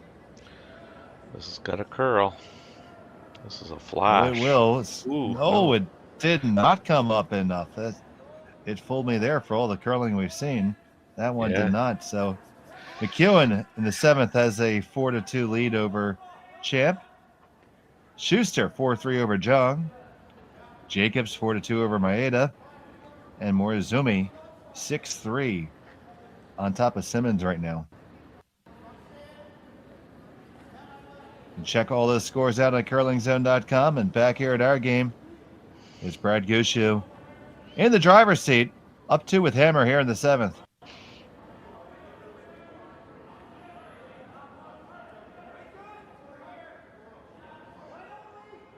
This is working its way off the guard, and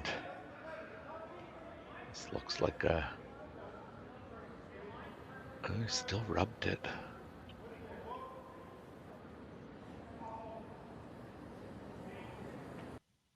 I wonder if that's even possible, getting to that back one and getting by that corner guard. That's true. It's hard to think of that as an impossible port with it, but with the I know. amount of finish we're seeing is ridiculous.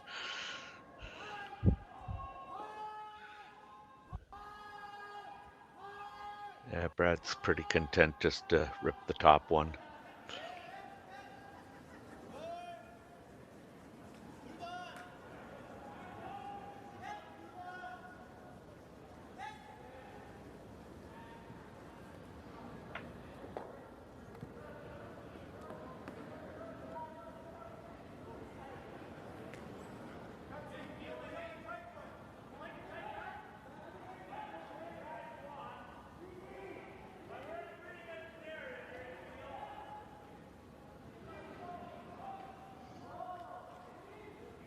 So here's another one bending in hard. Does push the Gushue rock behind the tee line back to the 8-foot. Leaves the double there for Mark. Nose hit, and I suppose you could run in the guard. I like the straight double. Well, he's thrown these once or twice. Yeah, when he's rolling, man, there's no double that's not makeable by this guy.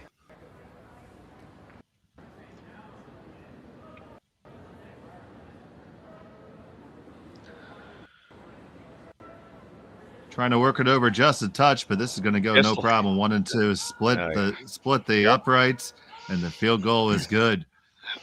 Yeah, I mean, just that guy's so consistent for the most part. That was absolute poetry in motion. So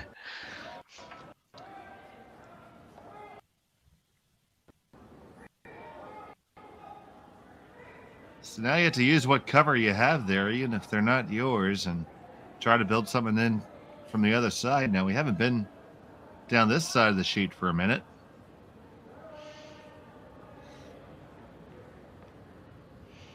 But this was where Adam Casey did throw it, and it just warped in there like you wouldn't believe, just like this one has.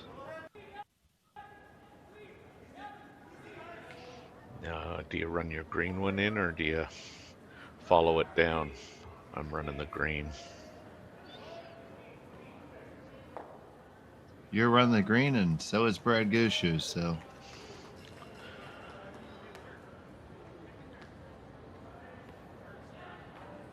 Let's see if Nichols has another one of these in his bag.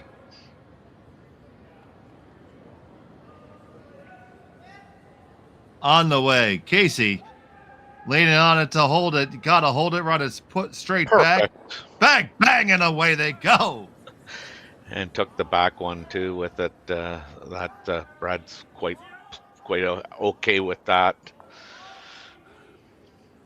Just a model of consistency, Mr. Nickel. That was a fantastic shot. Just called and made, no problem, exactly the way you drew it up. 2 back-to-back shots by Mark Nichols, and that really puts a hurting on Sam Mooibroek here. He has to pull a skip's deuce out of thin air right now. Without the hammer. That makes it even tougher, buddy. I didn't say it would be easy.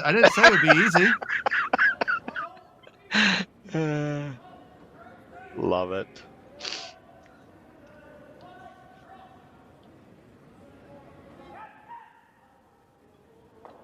Well, he certainly can't give up 2. That's game over. That would be, yes. All right. Bringing this one around. Curl. Let's finish there. I think Brad just plays the same shot. Yeah, same shot. Well, that's it warped in, it also buckled, and it also bent. It had a lot of bend to it. Yeah. A lot of bees involved.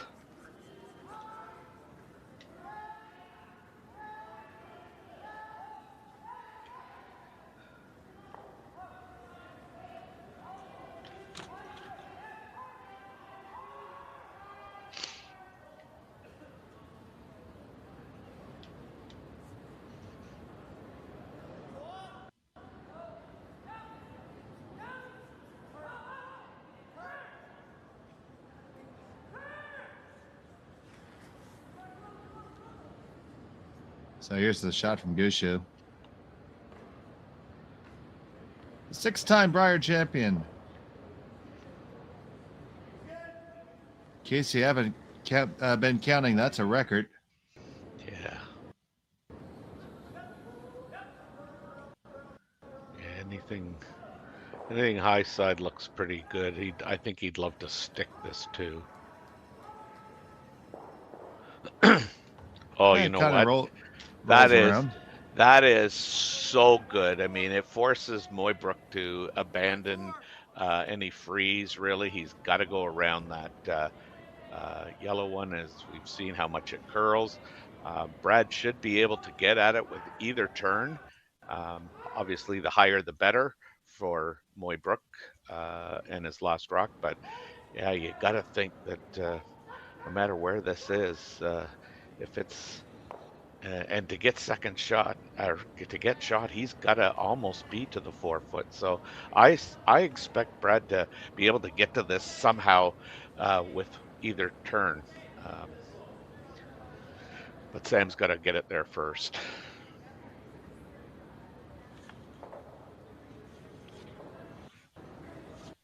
So Mooibroek with his final in the 7th, trying to pull a rabbit out of his hat.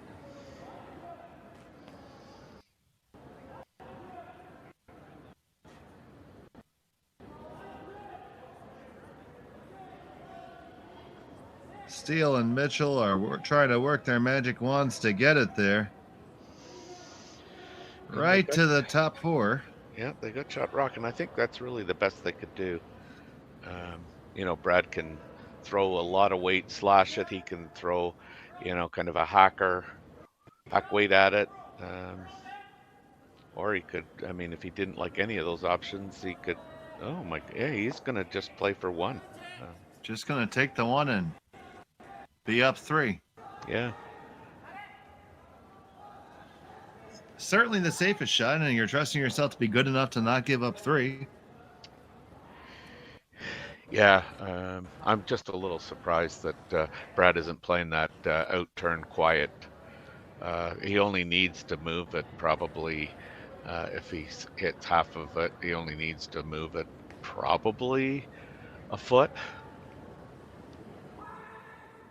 But this obviously is his bread and butter.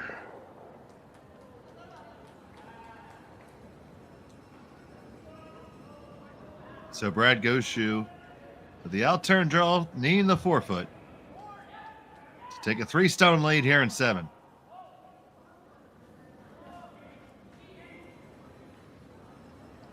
Sweepers have backed off. Is it just a little bit too heavy? It is. Wow. And that's going to be a steal of 1. So Mooibroek gets a single point.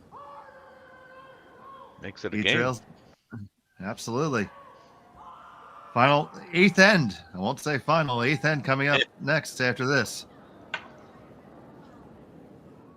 I don't remember a time when curling wasn't a part of my life. When I wasn't putting in the sweat and hard work to be the best that I can be. Clocking in the time, the effort to practice day in, day out. Curling is more than just a game. It's a family, a community. And when it's time to play, I know I'll be ready. Hardline, supporting hundreds of our next generation athletes.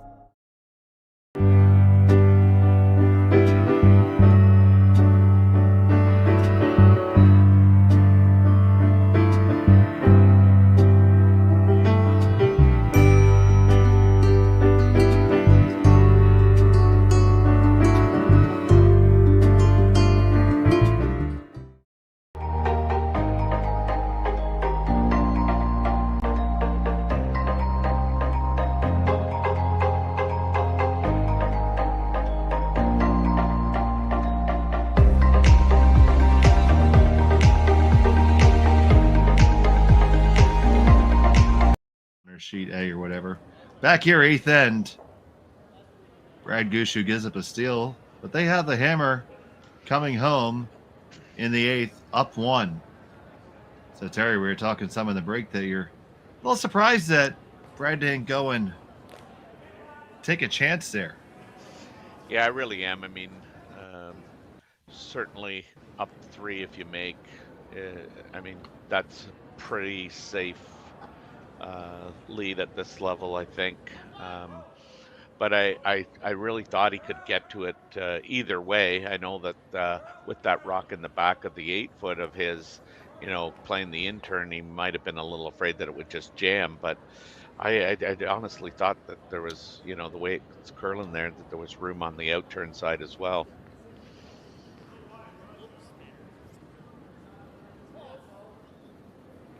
So now we're going to see some action here because Mooibroek has to go all out for the steal. No options here. Looks like both teams still have plenty of time left in the clock, so that shouldn't be an issue.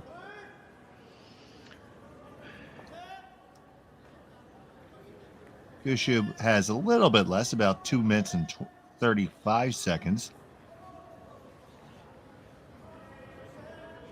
But still should be more than sufficient. Yeah, and Sam's got 4 minutes, so he's in good shape.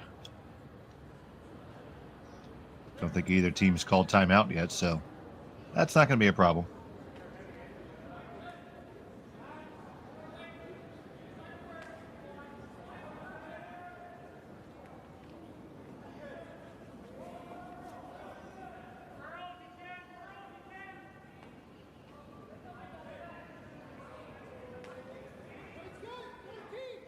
Here's Scott Mitchell.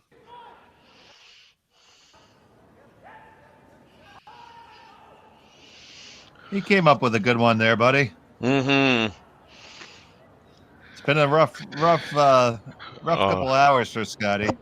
It really has. And there's nothing, more frustrating when you can't find the handle. Appeal comes from Jeff Walker immediately, and the guard's going to go back up, and we'll play this dance for a little bit. Mm-hmm. Yeah, now it's all about guessing when Sam's going to make a move.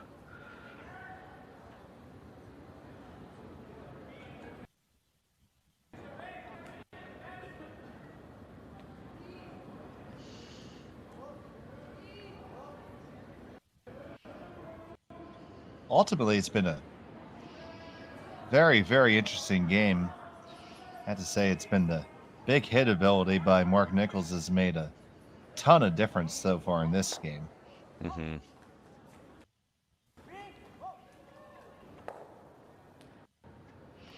Yeah, straight peel again here by Brad. One more guard. Well, we're back working the shampoo, lather, rinse, and repeat. Mm-hmm. Put it back. Or no. does he? Now Sam's going to, okay. Yeah. Now he's thinking about it. Yeah, 4 rocks to play, and, you need to make sure that you're in position here to jiggle something around, rearrange things so that you're going to be able to utilize your skips rocks to put yourself in a position to steal one. Right now, I mean, the steal, if you just look at it, it doesn't look like it favors Mooibroek, but again, it's just going to take, one shot really to rearrange that. He's got to get the green off the blue here.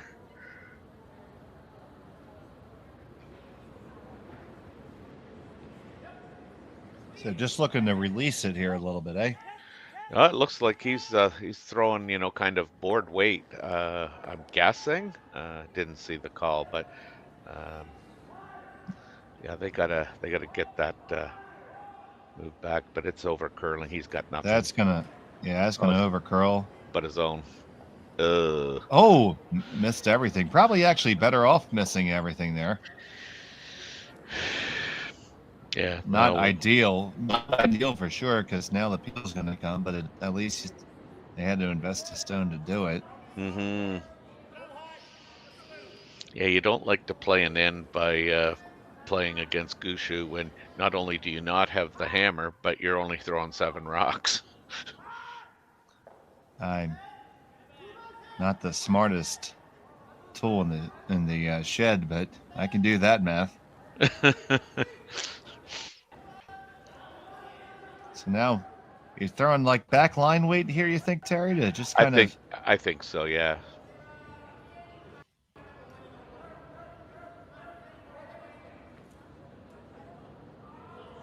So here's Ryan with his second. On this one again, right out of his hand. Big scrub trying to hold the line. It's really starting to dig in and bend now. You gotta hold it. You move everything around, and I think that's a pretty good outcome.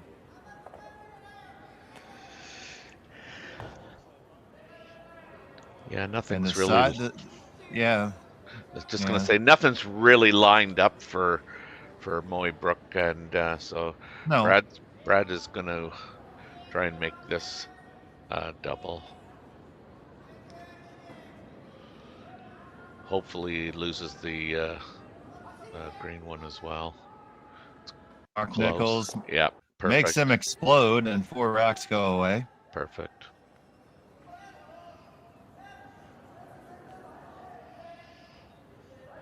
I think that stone left a contrail. Yeah, you're welcome, boys. 4 rocks, 3 doubles. I'm good.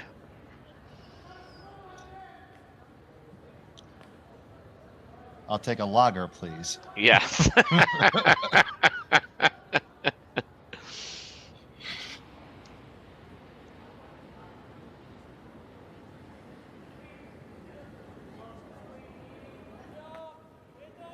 So they've called their timeout here to talk about this for a moment. I would presume you need to throw a guard and then try to freeze. Yeah, I mean, the chances of Brad not making a peel on a guard, I don't like the probability of that happening, but I mean, you are down to kind of one choice. You're either going in and freezing now, or you're throwing the guard. And whichever way the math seems to look better in your head, that's what you're throwing. So Mooibroek's first 2 and end 8. You gotta know if you don't make if you call the freeze, which I think you did, and you don't make it, I just don't like your chances.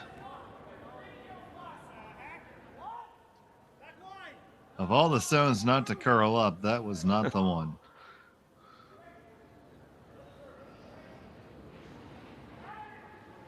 Unfortunate. So now we're just going to see a peel of everything. Yeah, run back there. They're going to call their timeout as well, just to make sure that they have the brim where they want, have it all lined up. Both teams are afforded 2 timeouts, so they can each do this again. Yeah. I mean, Brad doesn't even want to hit this on the nose. Ideally, he'd like to cross it a little bit and have everything fly. So Gushue with his first in the 8th. Adam Casey on this for dear life. Yeah. Gonna get the one, clip them, and move them both. They leave theirs way in the back. And Mooibroek's gonna have to freeze to that. That's all he's got left. Yeah.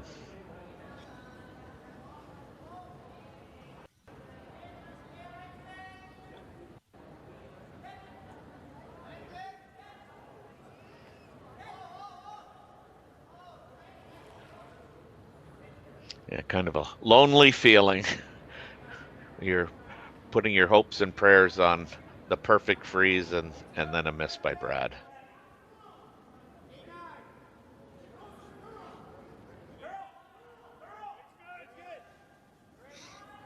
But you always need to make your opponent throw their last stone. So that's the important thing. As we saw yesterday, I mean, I think it was in the Schuster game. You know, halfway down, it picked, and you know, that shot was not made, and it wasn't a difficult shot. And we can neither confirm nor deny if it was Matt Hamilton's hair or not. That's right. That's right. So, I mean, Brad can basically choose his turn, and he doesn't have to stay. Timeout has been called.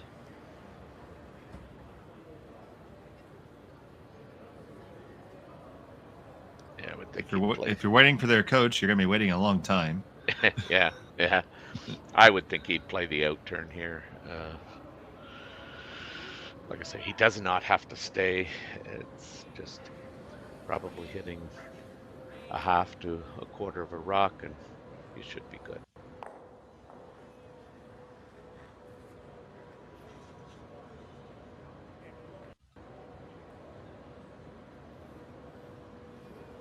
So Brad Gushue, with what he hopes is his final throw of the game to cement this win.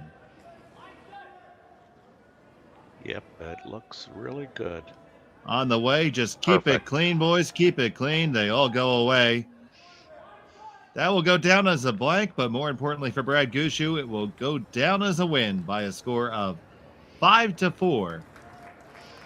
Here at the Henderson Medal Fall Classic, presented by Coyote Tractors. They're going to continue on in the B bracket, and for Team Mooibroek, they're going to fall into the C event rat race in this triple knockout format. What are your final thoughts about this game? I mean, again, Brad's experience on this ice and the arena ice where you've got a lot of curl. I think he's very comfortable there. Brad doesn't beat himself, and I mean one end was really the difference here. Brad's score of 3. I thought the front end for Team Mooibroek, they struggled a bit, and as a result, that team did not get their rocks in place the way that they wanted to. Allowed Brad to kind of dictate a lot of the play. Certainly on percentages, Team Gushue was the better team. Mark was just stellar. So yeah, I think Team Gushue, they won every position on the percentages, but ultimately ends up being a really good game, close.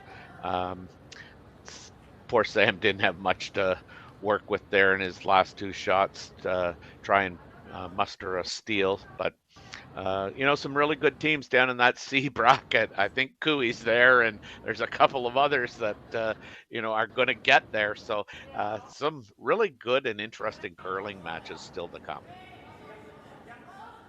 Absolutely, and our next broadcast will be the A qualifier games coming up at 4:00 Eastern Time. So make sure you keep it right here with you all weekend. We have everything going all weekend long. But for right now, for TC and Ryan Jakes, I'm Dave Schmel. We thank you so much for joining us here on Curling Stadium. It's a Henderson Medal Heating, Cooling, and Fabrication Fall Classic presented by Coyote Tractors of Ontario. Thanks for watching. I don't remember a time when curling wasn't a part of my life. When I wasn't putting in the sweat and hard work to be the best that I can be. Clocking in the time, the effort to practice day in, day out. Curling is more than just a game. It's a family, a community. And when it's time to play, I know I'll be ready. Hardline, supporting hundreds of our next generation athletes. Everything I've worked for, everything I've sacrificed, has led to this. It's out of your hands now. All the gold medals in the world can't help you now. You could throw the perfect rock and still miss, but it just takes one. You leave it all out there on the ice to leave behind a legacy.